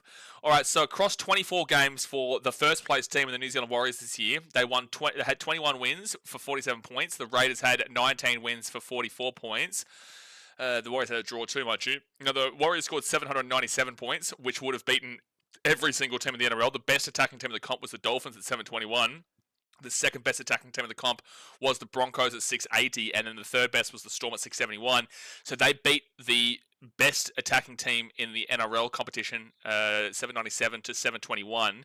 So basically by about 80 odd points. So that tells you, do you believe that this Warriors team would beat the Redcliffe Dolphins? Or do you believe that they would beat the Brisbane Broncos? Or do you believe they would beat the Melbourne Storm? My thing would be, no, they wouldn't be scoring anywhere near that many points. So you'd be completely taking a lot of points off of there, especially when you consider as well their defense this year. The Warriors at 386. That was better than every single NRL team. The best defensive team was the 414 Bulldogs. So that's about, 96, it's about 30 points. About 30 points better. Do you believe the Warriors are a better defensive team in the New South Wales Cup than the Bulldogs in the NRL at 414, or the Storm at 459, or the Panthers at 469? My answer is no. So the point that I'm making here is that if we're seeing a lot more points being scored and a lot less points being conceded by a reserve grade team, this is reserve grade, then the stats aren't going to be the same. That's why it's difficult to read through the stats at half time and to give you a fair enough reasoning to what you should be expecting, because the competition they're playing is a lot weaker, and they, in fact, themselves are stronger by a considerable margin than their opposition for sure. So it's not to the same level as the NRL standards. You do have to bring it down a bit. So those stats that we just read out there should be even more superior. Understand what I'm saying? Tem says, Warriors looking hectic. Panthers get a bargain with Ali and Crosby, and Bunnies with Kosi and MGT. Sure, but most of these guys, this is the thing, most of these guys have played NRL and they haven't really lived up to the standards of the NRL. This is what I'm saying to Lagan here, is that there is a dramatic rise from this competition to the NRL. That's why you're seeing Tanner Boyd having an absolute stellar season and an absolute stellar game here today. He's had 4 try assists plus a try. he is playing incredible. But when he gets to the NRL, he's not able to transition into that star elite halfback like he plays at, say, a Queensland Cup level or a New South Wales Cup level. You know, Warriors fans have complained about him when he's their halfback compared to Luke Metcalf when he was at the Titans. Then Titans fans were complaining about him when he was in the NRL, but he's able to do it at this reserve grade level. It's unfortunate that he just hasn't been able to transition into that better competition to play the same kind of way. It is unfortunate for him. But that is the emphasis behind why this is a reserve grade game, and to take it for what it is and see these players playing well, and maybe if they get an opportunity they can move up into the NRL. But guys, you've mentioned there, Tom Utley has been there or thereabouts. Edward Cosey, a lot of people, the Warriors have complained about him. Moala, Graham Talfa, who I think you're referring to with the MGT. Second half has started, by the way, guys. These guys just haven't been able to knock it at the NRL level. So I don't know. Out of those guys you've just mentioned, I don't know who actually is going to be able to be a significant player at the NRL level. But, you know, hopefully I'm wrong. Hopefully they do move into it. All right, so third tackle now for the Bears. They're going to get Burleigh 35. Thumbs up and subscribe. And it's 32-6 the Warriors. They're looking likely to just coast to winning the state championship. Chris says, yeah, I hear what you're saying. Some players sit in the middle ground, too good for reserve grade, not good enough for first grade. Absolutely. Tanner Boyd comes right into that.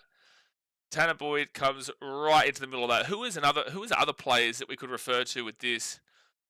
Luke Page was unbelievable for the Burleigh Bears back in the day. Pagey. Luke Page was an unbelievable prop for the Burleigh Bears. Ended up being their captain. He played many years for the Burleigh Bears. Tried to have a crack for the Titans. He couldn't, transition his football into NRL. I think it was the Raiders or the Eels he might have had a chance at as well. Andrew, you might be able to tell me if it was the Eels, maybe. I can't remember who he went to, but he went somewhere, tried it, couldn't get it in, then came back to the Bears and then just kind of finished off his career then. Was a great prop, but just couldn't get into the NRL and wasn't good enough for the NRL, but was too good for the Host Plus Cup. What a weird question, Thames. What a weird question. So the Bears, they will get this ball at the 15. Oh, lost the ball. Warriors ball at the 15. Oh, no, it's going to be a 1-on-1 strip, but a knock-on from the Warriors. The Bears will get the ball back. It's a shame players like Volkman, Hawkins, and Volkman's another one, Dean Hawkins. Another one's Lachlan Ilias. Can't hit the next level consistently. Lachlan Ilias is another great example here because apparently he had a really good year this year for the Dragons. Where was the knock-on? I thought they went backwards there from the Warriors, if anything. Anyway, Bears ball.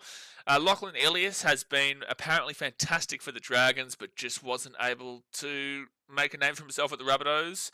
Similar story, Tanner Boyd. You remember when Tanner Boyd was playing for the Titans and Lachlan Ilias was playing for the Rabbitohs? If you guys are a part of my channel and you were listening to our streams, I was always saying that Tanner Boyd and Lachlan Ilias are the same. They are the same. They're heavily criticised. They are made the scapegoat even when it's not their problem, but they're not good enough for this level. They're not good enough for this level, but they are a very good player overall. But they're just not good enough for the NRL, but they're better than the lower level. I said a couple of years ago, I think it was 2023 maybe, or 2022. I can't remember. Either way, when those two guys were the consistent halfback, I think it was 2023, the consistent halfback for the Titans and a consistent halfback for the Rabbitohs, they were the exact same player. They just couldn't, they were the scapegoat and couldn't get anything overall going long term. And the Bears were taking out the 50 on fit tackle. Yes, 2023. It was Macappa. Well, you would know if you watched my prediction video on Tuesday when I did my live stream NRL season prediction and tips for the grand final. Tane 12 Piggy! Go Tane, you big beautiful man at the 40. First tackle. He did. He carried the Dragons. I almost thought he was going to take them to the big stage. Well, they nearly did. They beat the Warriors 2 weeks ago. In the semi-final or the preliminary final. The New South Wales Cup system is a very different system.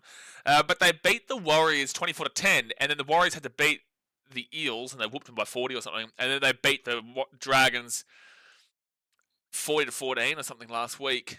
Or 30-14, sorry. So Ilias clearly was able to get them to at least to the grand final. Tane Tuapiki, right-hand side. And Ali Leotawa, he's going to be 9 metres out here for tackle. Andrews, you were packing for the whole day. Mate, you were packing for the whole... 1 second. Warriors go up. Ball comes to the back. Knock on Bears. Knock on Bears. Warriors are going to get the ball at the 10. Okay, so let me get this straight with Macappa. You're telling me you were packing all day.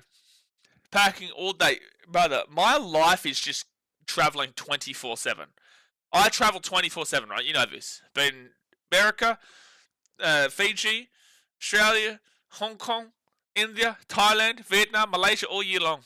And you're going to tell me it took you all day to pack? Brother, I don't pack until half an hour before I leave my Airbnb. I don't pack until half an hour before I leave my Airbnb.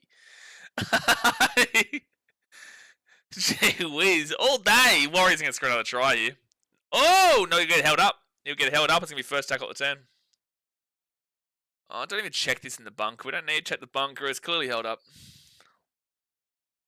And it says YouTube has this cool thing where you can watch it whenever you want. Yeah, there is a cool thing you can do that, Andrew. But I'm not even thinking about that. I'm just thinking about, like, who says they packed all day? All day? How much are you taking? You're taking your whole house? Yeah, held up. William Maxwell says, let's go to Warriors at the Wars. Yeah, they're looking good here today, William. They're looking good here today. And they've looked good all season. That's why I said before this game started that I had them in a 13-pluser. I didn't think the Bears had a chance, and it's looking likely right now. All right, so Warriors now, their second tackle. 7 metres away here from the line. 35 minutes to go here of the game. Tanner Boyd, maybe another try assist? No, 5 metres away from the line for the Warriors. Third tackle. Third tackle, Ali Liatawa out to Tanner Boyd. Tanner Boyd at the back again. Here come the Wires. 5 metres out, 4 metres out, 3, 2, no. Held short, fourth tackle. Good defense here from the Bears. On this set, out to Tanner Boyd. And quick passing, quick passing, quick passing. Warriors! Try time, I'm pretty certain. Unless he's held himself up here, they're going to have to check the bunker for this one. Tackle 4. He's got no try. Maybe his own arm holds him here. I don't think he goes in a touch here. So he's short there. I think that's a try. Is the ball on the grass, though? I think it's his own arm that holds him up. That's what I was saying. I thought it was his own arm. Oh, unless that's touching there. I don't know if you can. Like, it's definitely over the line, but is it touching?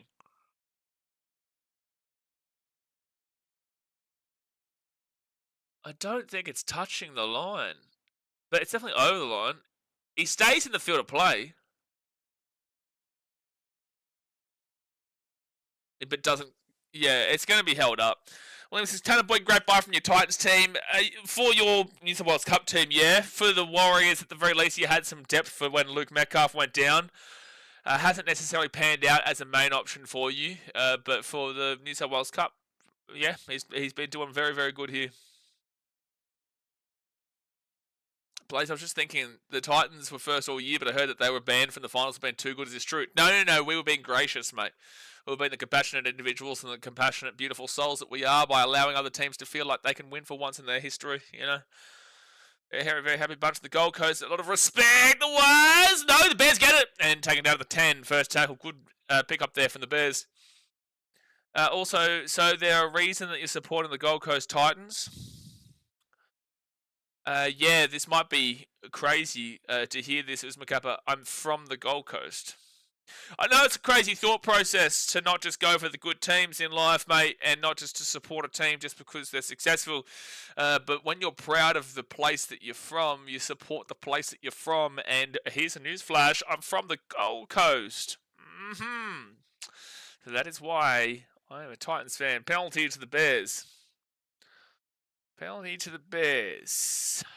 Yo, Bears.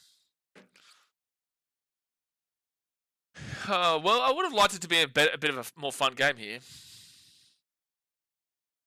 I was in the Gold Coast for 4 days. Why are you telling us this? Okay. What? Okay. I was in the Gold Coast for 4 days. Okay, mate. Thank you for letting us know. So the Bears are now at the 30. The Bears are at the 25. I tell you that my team is the Gold Coast because I'm from the Gold Coast, and his response is, I was in the Gold Coast for 4 days. So the Bears now. The Bears, they're going to be 10 metres out. Third tackle. Oh, and Jay slapped him. I knew that was coming from Jay. I knew that was coming. So Bears now, they're going to be 4 metres out from the line. 4 tackle. And it says in the cover, did you go to Dreamworld? He can't tell you because Jay slapped him. And the Bears are 1 metre away from the line. Go back. No, he might miss the grand final if he goes Packs. And the Bears will lose that ball forward. And it's going to be Waz ball at the 10. Kids still on those Gold Coast vibes. It's just such a random thing to say. It's like, say for example, someone says they're from, you know, Sydney Roosters territory, and they go, I'm a Roosters fan because I'm from Bondi. And then my response is, oh, I went to Bondi once. Okay. What's that got to do with anything with what we just said? What's that got to do with anything? Straight Sense Mate says, so I'm currently seeing the greatness in person and can confirm Tanner does not miss. Exactly right, Daz. So you get it. So you get it, Daz. And if you see him and you speak to him, tell him he doesn't miss. He'll know who it came from.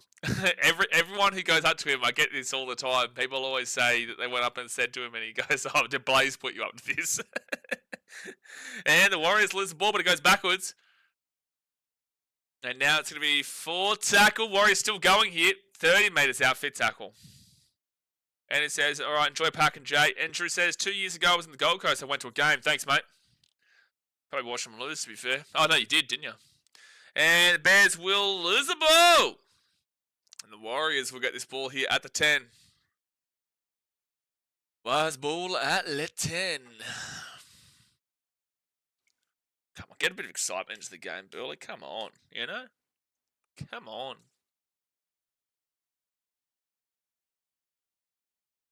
Please be some close games today. There is every opportunity for that men's game to not be a close game. There is every opportunity for the women's game to not be a close game, and this isn't a close game. So 30 minutes to go of the game. Hit that thumbs up button, subscribe. Warriors looking like they're going to be absolutely cantering to the finish here. And if they score a try right now, the Fitty bomb is well and truly on. Samuel Healy and Freddie Lussick. Lussick's going to be 3 metres away from the line, second tackle.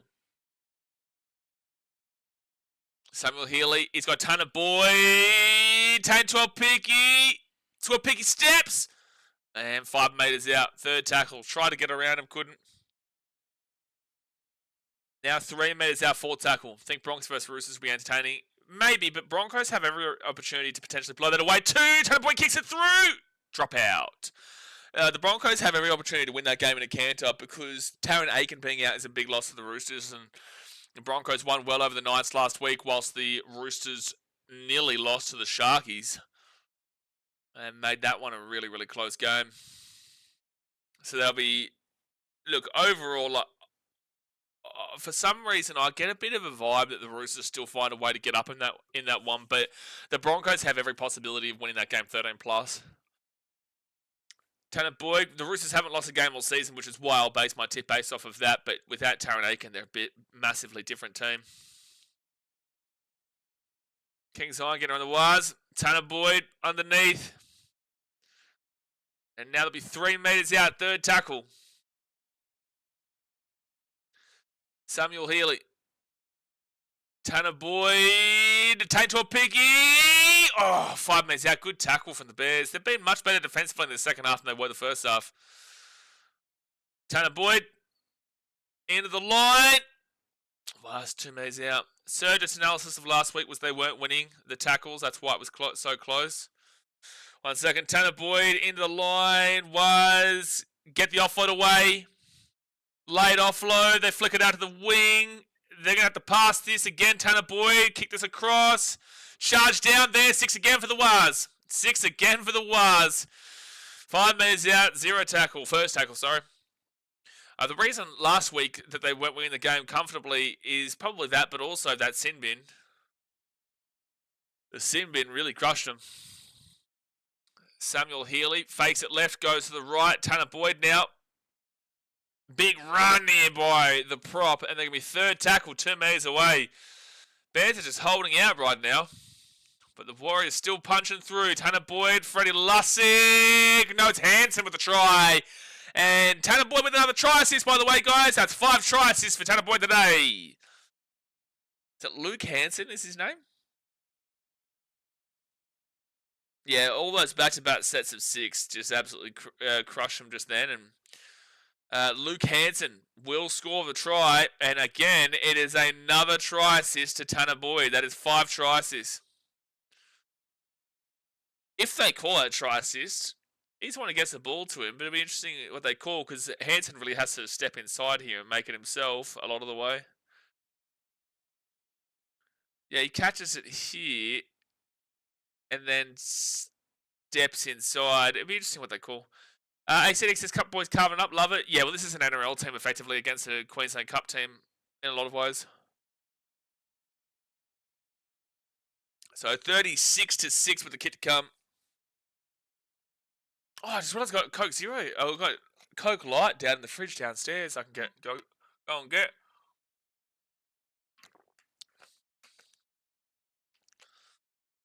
I wonder if they're going to even credit this. I don't think they'll credit that to Tan.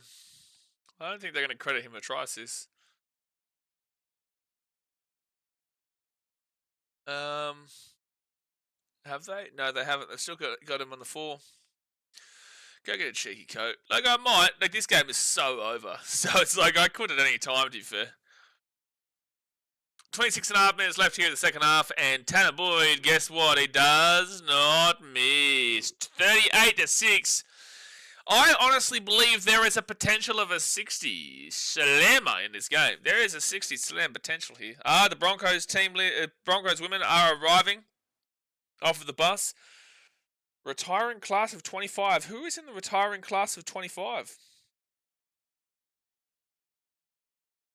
Who is in the retiring class of 25? Chad Townsend, my boy Fozza, Kieran Foran, Kenny Bromwich. Is that Paul Moborowski for the Roosters? Damn. Corey Oates. Elijah Taylor? I swear Elijah Taylor retired ages ago. Elijah Taylor? Am I crazy here? They've got Elijah Taylor on the retiring list. Elijah Taylor obviously used to play with the Tigers, the Wires. I swear he retired years ago. Wait, what? Oates retired last year as well. Yeah, they got Corey Oates, they got Elijah Taylor, Jake Granville, Ken Mamalo, Christian Welsh. Anyway, and the good kick there from the Warriors, and the Bears will be taken back in the in goal, so drop out. Boy does miss, ACDX, doesn't miss. Chris says, "Was fan, I'm happy, been a good season. This is just a nice way to finish it." Yep. Yes, sir. And Tanner Boyd with another beautiful kick.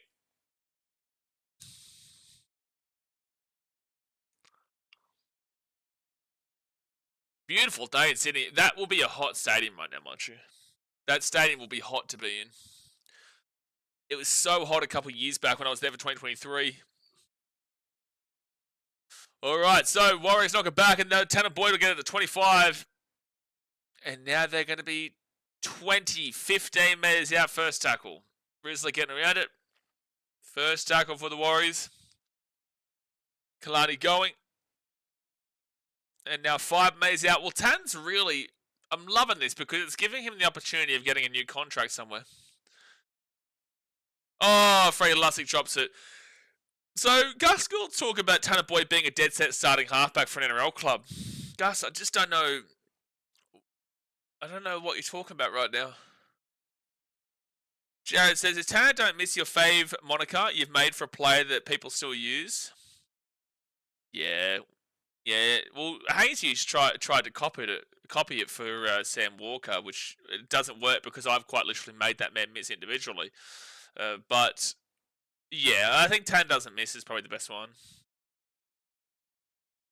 Big Dog Millie. It's starting to approach 30 degrees. It'll be hotter in the stadium, though. It will feel hotter anyway. Alright, so Bears now at the 15. No, I don't want to hear from you today, all the takes with AJ, hearing that you're in a Broncos jersey. We roasted the living shit out of you before for wearing a Broncos jersey to the grand final. I don't want to hear nothing from you today, son. How are you going to try and represent the Titans as a creator, but wear a Broncos jersey to the grand final? Are you crazy? How are you going to try and represent our club, but yet you're going to wear a Broncos jersey to the grand final? You're crazy, AJ. Jeff Money says, his Tanner don't miss you. That's right. Rugby Game says, Bears can come back for sure. This game's well and surely over. 23 minutes to go here in the game. That is a mad thing, AJ. Hans Fan says, I hope Storm win the night. Bears are going to be 15, 10 minutes out. They drop the ball. And it's still, it goes backwards though. Bears are going to score. Bears are going to score. Bears are going to score.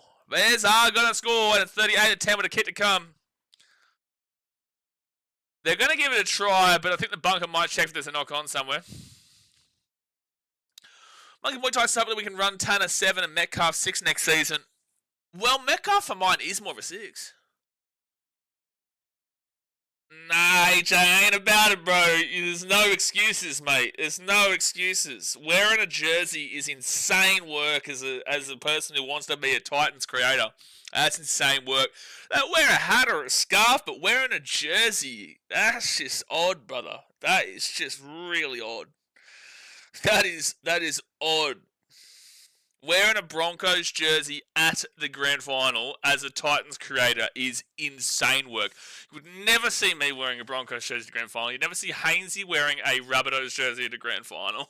You would never see anyone wearing their rival team's jersey at the grand final. A hat, sure. Scarf, sure. But a jersey is just insane work, bro. Insane work.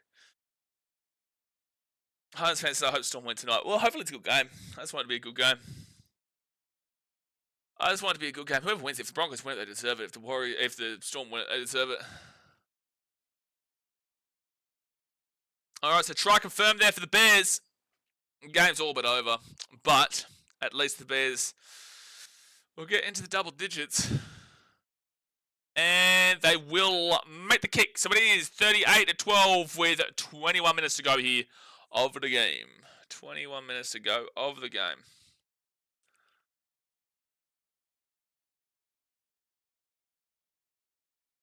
Well, what is it? 28, 18, 26 points the difference. Again, this is kind of where it situated itself pretty much the entirety of the game so far.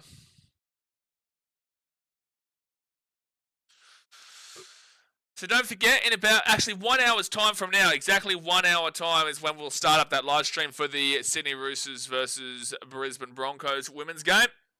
And the Broncos get this ball here at the 5. And not the Broncos, the Bears, and they bring this ball out here to the 15, now back here to the 12 on first tackle. And now second tackle, they bring it out here to the 20. Yeah, Metcalf 6 and Tannerboy 7 is interesting, but I don't know if they would do that. I do actually not mind that, because when Metcalf was playing at the Sharkies, he was a 6, I'm pretty certain. That was before Nico, yeah?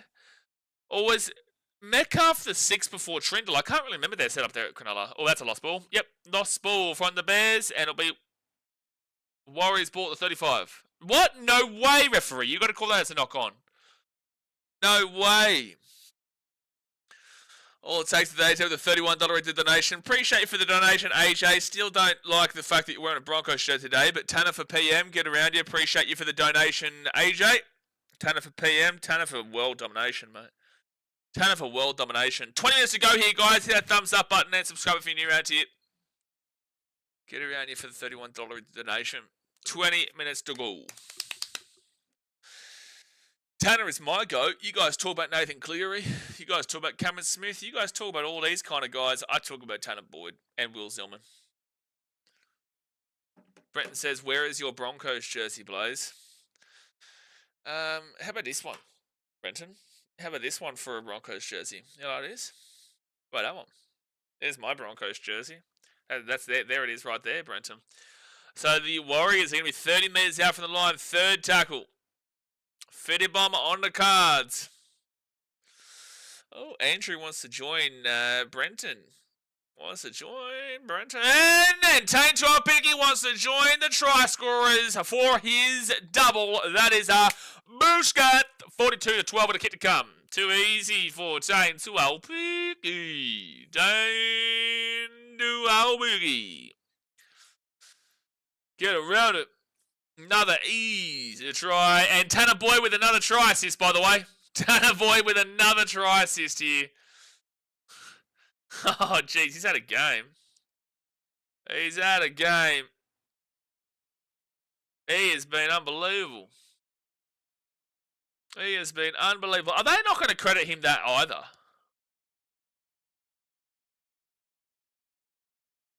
I can't believe it's not going to credit him that either.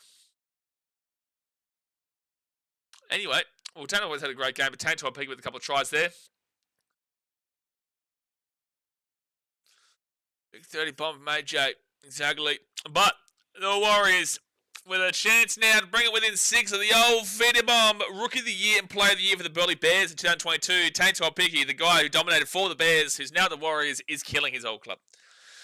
And it says, I wonder what the NRL games all up is in this Wires team.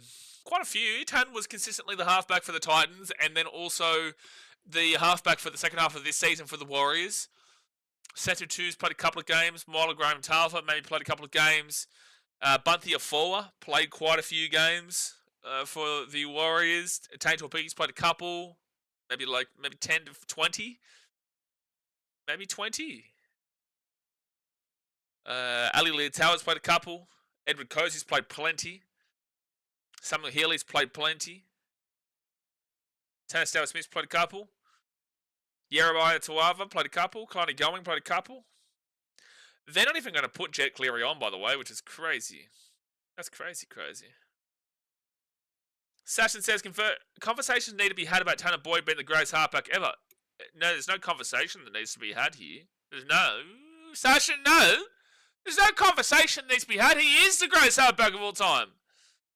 Dear me. Disrespectful comment there from Sashin. Conversation about Tanner Boyd being the greatest of all time? He is the greatest of all time. It's like when people say there's a debate between Michael Jordan and LeBron James. There is one greatest of all time, and there is an incredible player. But the greatest of all time is Michael Jordan. And it's like there's the greatest of all time here in the NRL, Rugby League, and an incredible player. And Cameron Smith's an incredible player, but Tanner Boyd's the greatest player of all time. You've got to really listen. Really learn these kind of things. Brent says that time was deserved, but a Storm jersey be worse. It's a lose-lose, win-win scenario today for NRL fans. Tane Picky pushes away. 15 metres out. And Tanner Smith is 10 metres away from the line. He's still going. Fair tackle. Here we go. Can we see the Fitty Bomb in the grand final? Give us the Fitty Bomber. Give us the Fitty Bomber. Tanner Boyd kind of going. He gets the ball at the back here. Luke Hanson goes at himself, and that was dumb. Yeah, no, that wasn't good. That wasn't good. And it's just a handover to the Bears. 3 metres out. 3 metres away. 16 minutes left. Who's everyone tipping for the women's game? Mitchell says Broncos season is done. Well, they can't have a perfect grand final day, but I don't think they really give too much of a shit about this game. I don't think they really care. I also don't think that Broncos fans will care too much if they lost that women's game, but they will care if they lose the men's game. They would care about that one. And the thing is, the biggest question mark I have about that grand final tonight is if the Broncos lose it in heartbreaking fashion, how do you bounce back as a club from this? Because it would have meant that prior to 2015, you were undefeated in grand finals, and then since 2015, they lost in heartbreaking penalty to the Bears, a heartbreaking circumstances to their biggest rivals in the Cowboys in 2015. Then they went and lost in heartbreaking circumstances up by 16 points with 15 minutes to go against the Panthers in 2023. And then if they were to lose in heartbreaking circumstances tonight to the Melbourne Storm, that's 3 in a row. Things come in threes. How do you come back from that? How do you have confidence, faith, and belief in your team? That's a ball plant. Nah, bullshit, referee. That's a ball plant. That is a ball plant. It is the responsibility of the player to get up. That is a ball plant. Who cares if the score is like this? But that was a ball plant. Andrew says, I want Roosters, but then just going to block Hainsey for 3 days. Oh, Hainsey's harmless. He's gone into his little hiding hole after Liverpool's loss last night. After that 2023 season, 2024 Broncos was just us, and we came back this year. That's true. Second tackle now, the 9, and here's a chance here for the Bears. 5 minutes out. Lose his chance already. We're here. Okay, well, Olivia, let's start a chance looking here. Come on, Olivia. Get it firing up. If I need to fire you up, fire up, Olivia. Come on. I can't hear you right now. Usually you would be able to hear me right now if I was there. I've got proof of it from years gone by. I want to hear you right now. Get a chant going immediately. And I'm thinking it should be about Tanner Boyd. Bears. Oh, that's great defense. Oh, he's lost the ball too. Oh, it might be a strip here. It might be a try. How did the ball come out? If this is a strip, then this is a try. Dave Copley and David Mead led us through our chance. David Mead being more of a Bronco than a Titan is crazy to me. That's crazy to me. He could have hit the winger. He would have scored for sure. But it just comes down to if this is a strip or not. Oh, they're looking to see the line originally from Sami Sawalima. And he does not. He impacts the player. So this is going to be no try. I think they're going to call this no try. Also, it's Dale Copley, Olivia. 2 ex-Titans players, mind you. two ex-Titans players.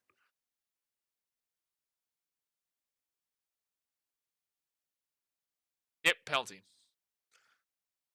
Olivia says, the Broncos actually paid for some of our tickets. It's insane. We had 5 charter flights of supporters. Yeah, good stuff. I think they did something similar back in 2023, no? I was very luckily enough, our owners provided ability for me to go onto the field because of the front line and whatnot, which was awesome. And I can tell you, when you're on the ground, when you're on the actual field itself, which I was, there was way more Broncos fans there, and I'm pretty certain there was charter flights and stuff like that they did there, and the Broncos clearly dominated the atmosphere, and you can feel it way more on the field than you can. If you're on the stands, you can feel the atmosphere, of course, but I can promise you right now that actually, great line break assist there from Tanner Boyd, and they're going to hit! That's right time! Chugga, chugga, chugga, chugga, chugga! From the was. Right over the wires, and it's 48-12, and a Fetty bomb might be about to be on. Fetty bomb about to be on. Tanner Boyd line break assist, and then Luke Hansen will score on the corner. Judge, well, what a thrashing! Yeah, but it's basically an NRL team up against the Queensland Cup team, so it's kind of to be expected. They had a Broncos legend on each plane.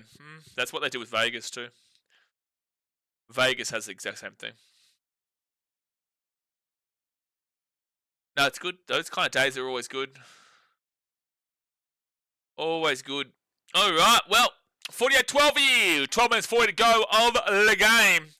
Are we about to see a Fetty bomb? Tanner, give us the dream. Jet Cleary's about to come on here. Jet Cleary is now on the field. Jet Cleary comes on for the final 12.5 minutes. Wait, does that mean Tan's not kicking? Is Tan still on the field? What position is he playing? Yeah, Tanner Boyd's still taking the kick, so Tan's still on the field.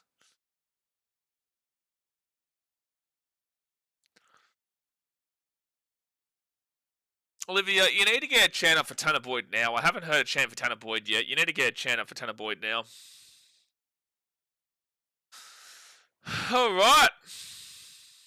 Well, 6 from 6 goals for Tanner Boyd today. 2 forfeited kicks.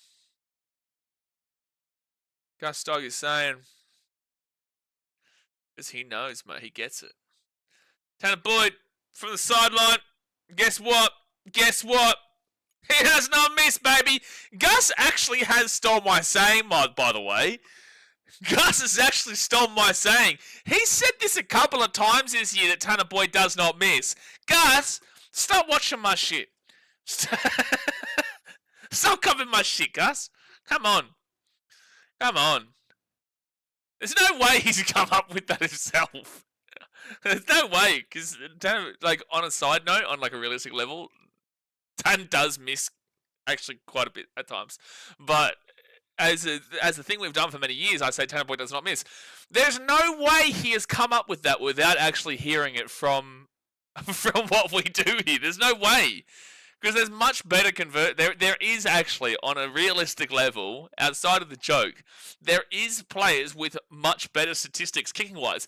So there's no way that Gus would say Tanner Boyd does not miss so consistently without having heard it. There's no way.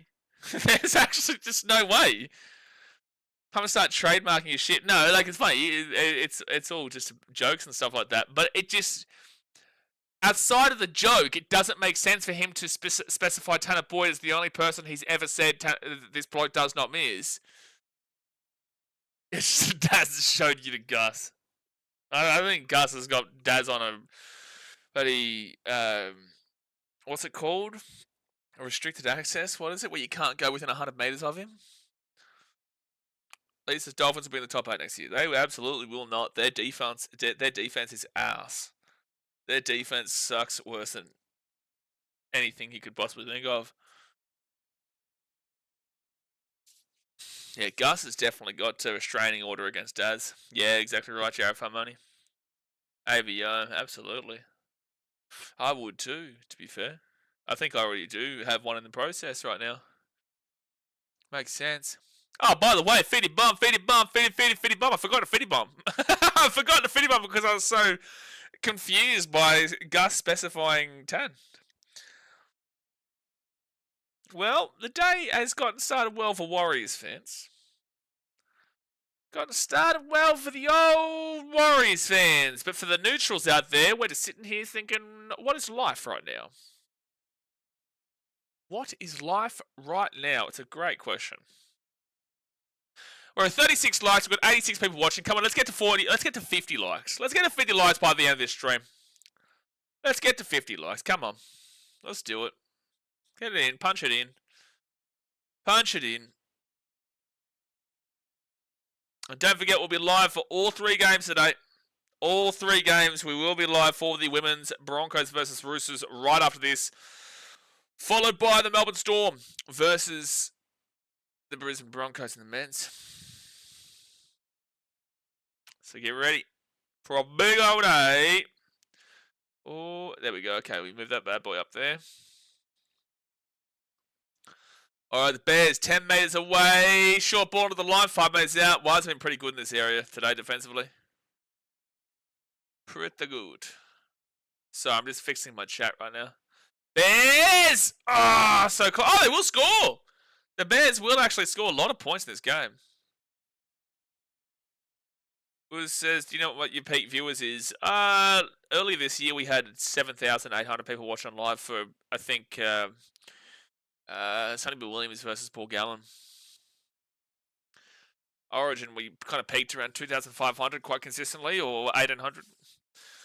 Andrew says, I'm telling you guys, Gus hasn't praised someone this much. Boyd dogs. Well, to be fair as well, Gus was originally this role at the Warriors.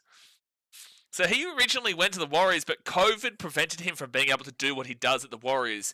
People forget this. He was actually signed with the Warriors, not the Dogs. The reason why he went to the Dogs was because he couldn't do the processes at the Warriors because of COVID. Oh, they're still looking at this try. They're still looking at this try.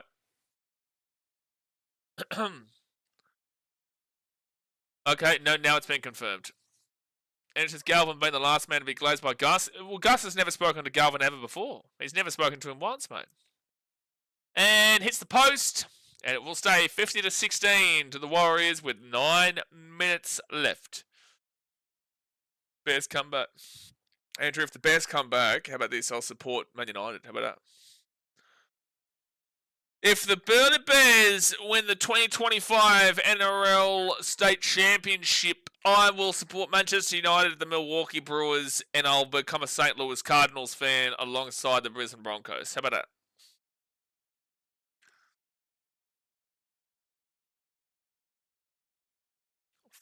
And 45 minutes to go until we start live for the women's game, Roosters Broncos. Roosters have not lost a game all season. Broncos have lost one game all season. That was to the Roosters. But the Roosters without one of their star halves. That's going to be one of the forwards game, that game for mine, because both teams have electric backlines, but the forwards is really going to dictate. Oh, Bears lose the ball, and the Warriors will pick it up at the 35. You chucking the Eels also? No, that's too far. That's too far.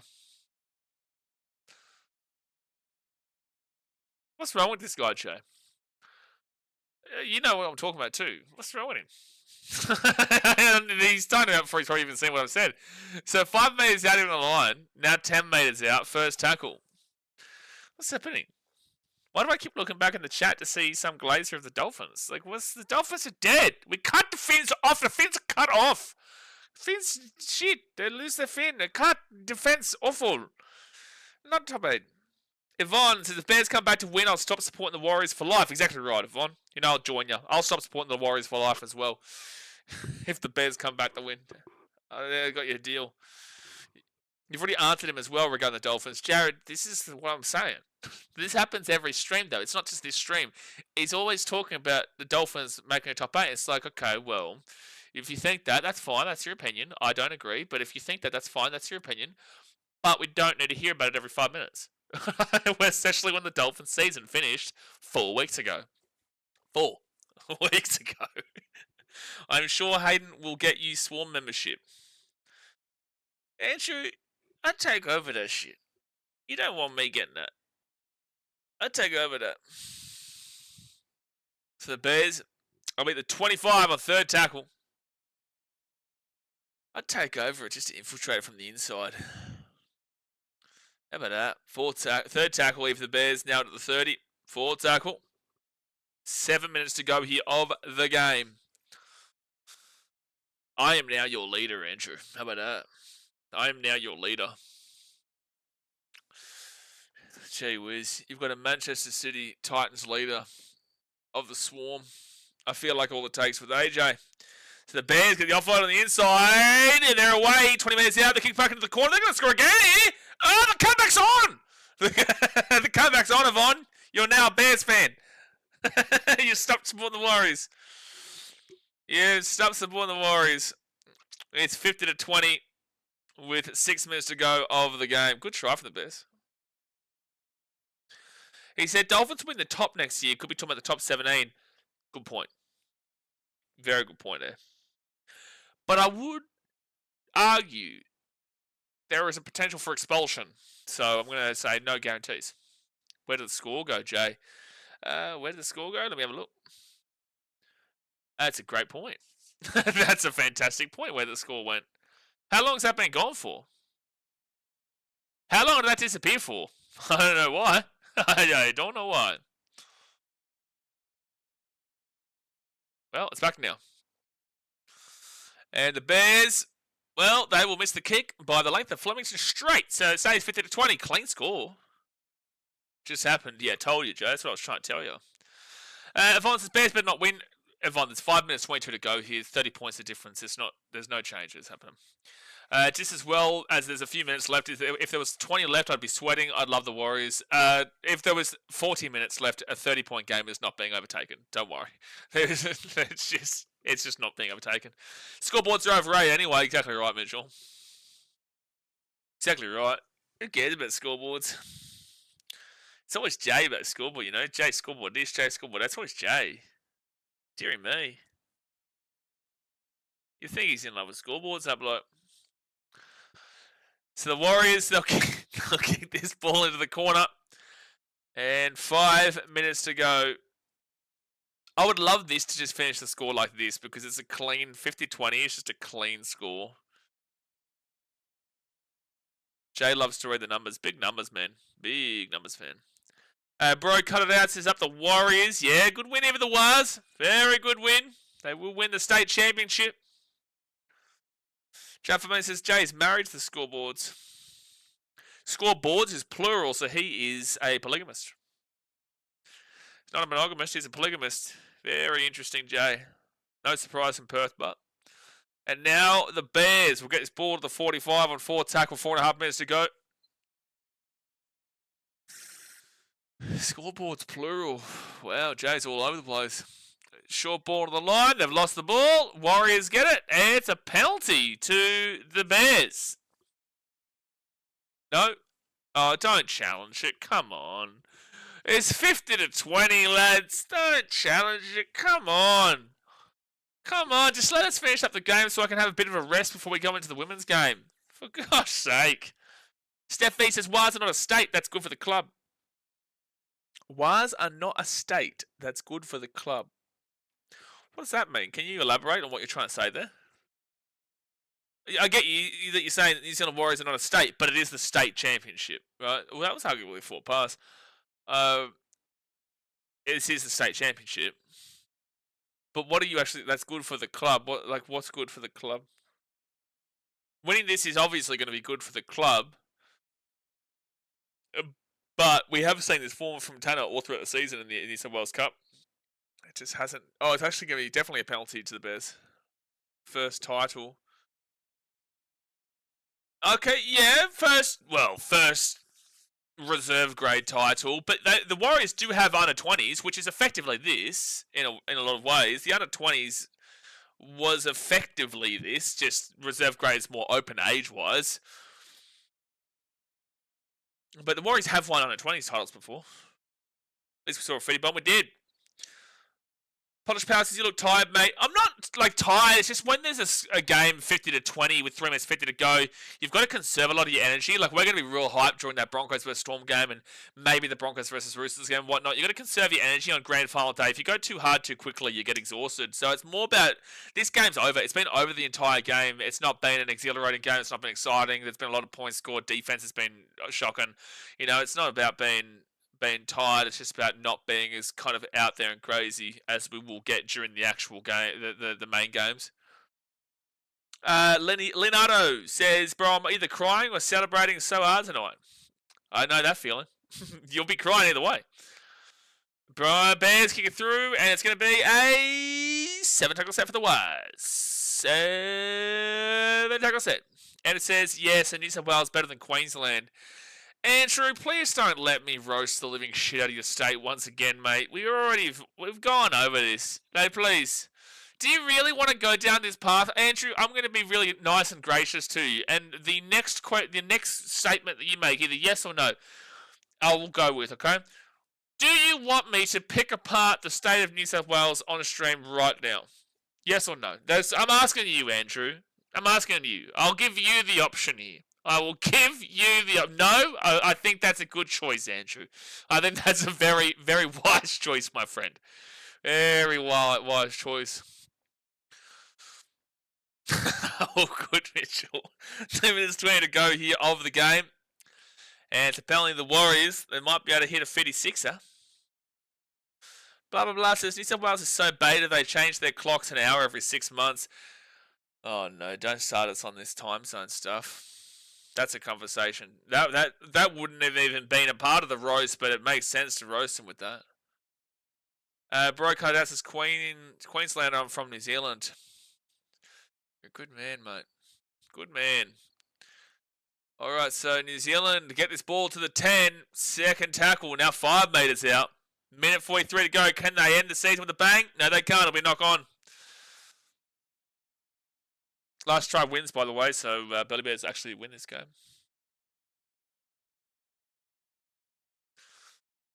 Minute and a half to go. If you haven't subscribed to BKRtravel yet, there's a new video out yesterday. New video will come out tomorrow. Go and subscribe in the pinned comment. But you see like a circle jerk happening here in the Bronx in the chat? What's this? Why are we like circle jerking? What's the circle jerk going on? Andrew says, it's funny that most of Australia can adapt to the time. Queensland got to be special. No. We live by the real time. The only time. Queensland lives by the same time. And also, not everywhere. Western Australia, I don't think, does daylight savings anymore. I think they got rid of it, didn't they? Ask you, Jay. You're obviously in Perth. 43 seconds to go here at the game. Third take for the Bears. We don't change the time because the time is the time. How about that? 1-on-1 strip here from the Warriors. They kick this ball through. Kalani going. And the Bears will just pick this ball up here at the 20. And there we go. 27 seconds left here until the New Zealand Warriors are champions of the state championship. We had it as a trial once in last year. That's what I was thinking.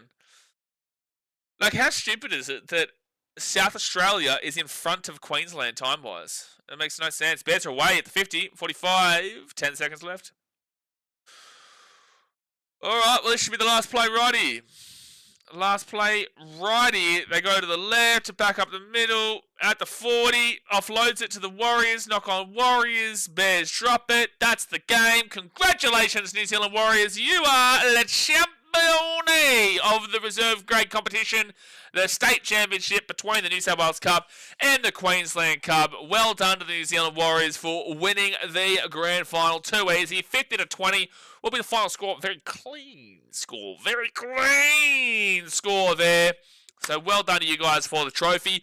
I'm going to jump off here as we'll be moving on into the women's game between the Brisbane Broncos and the Sydney Roosters in about half an hour's time. So go and click onto that stream. Jay's just dropped the link in the chat to that stream, so you can go and wait for us there.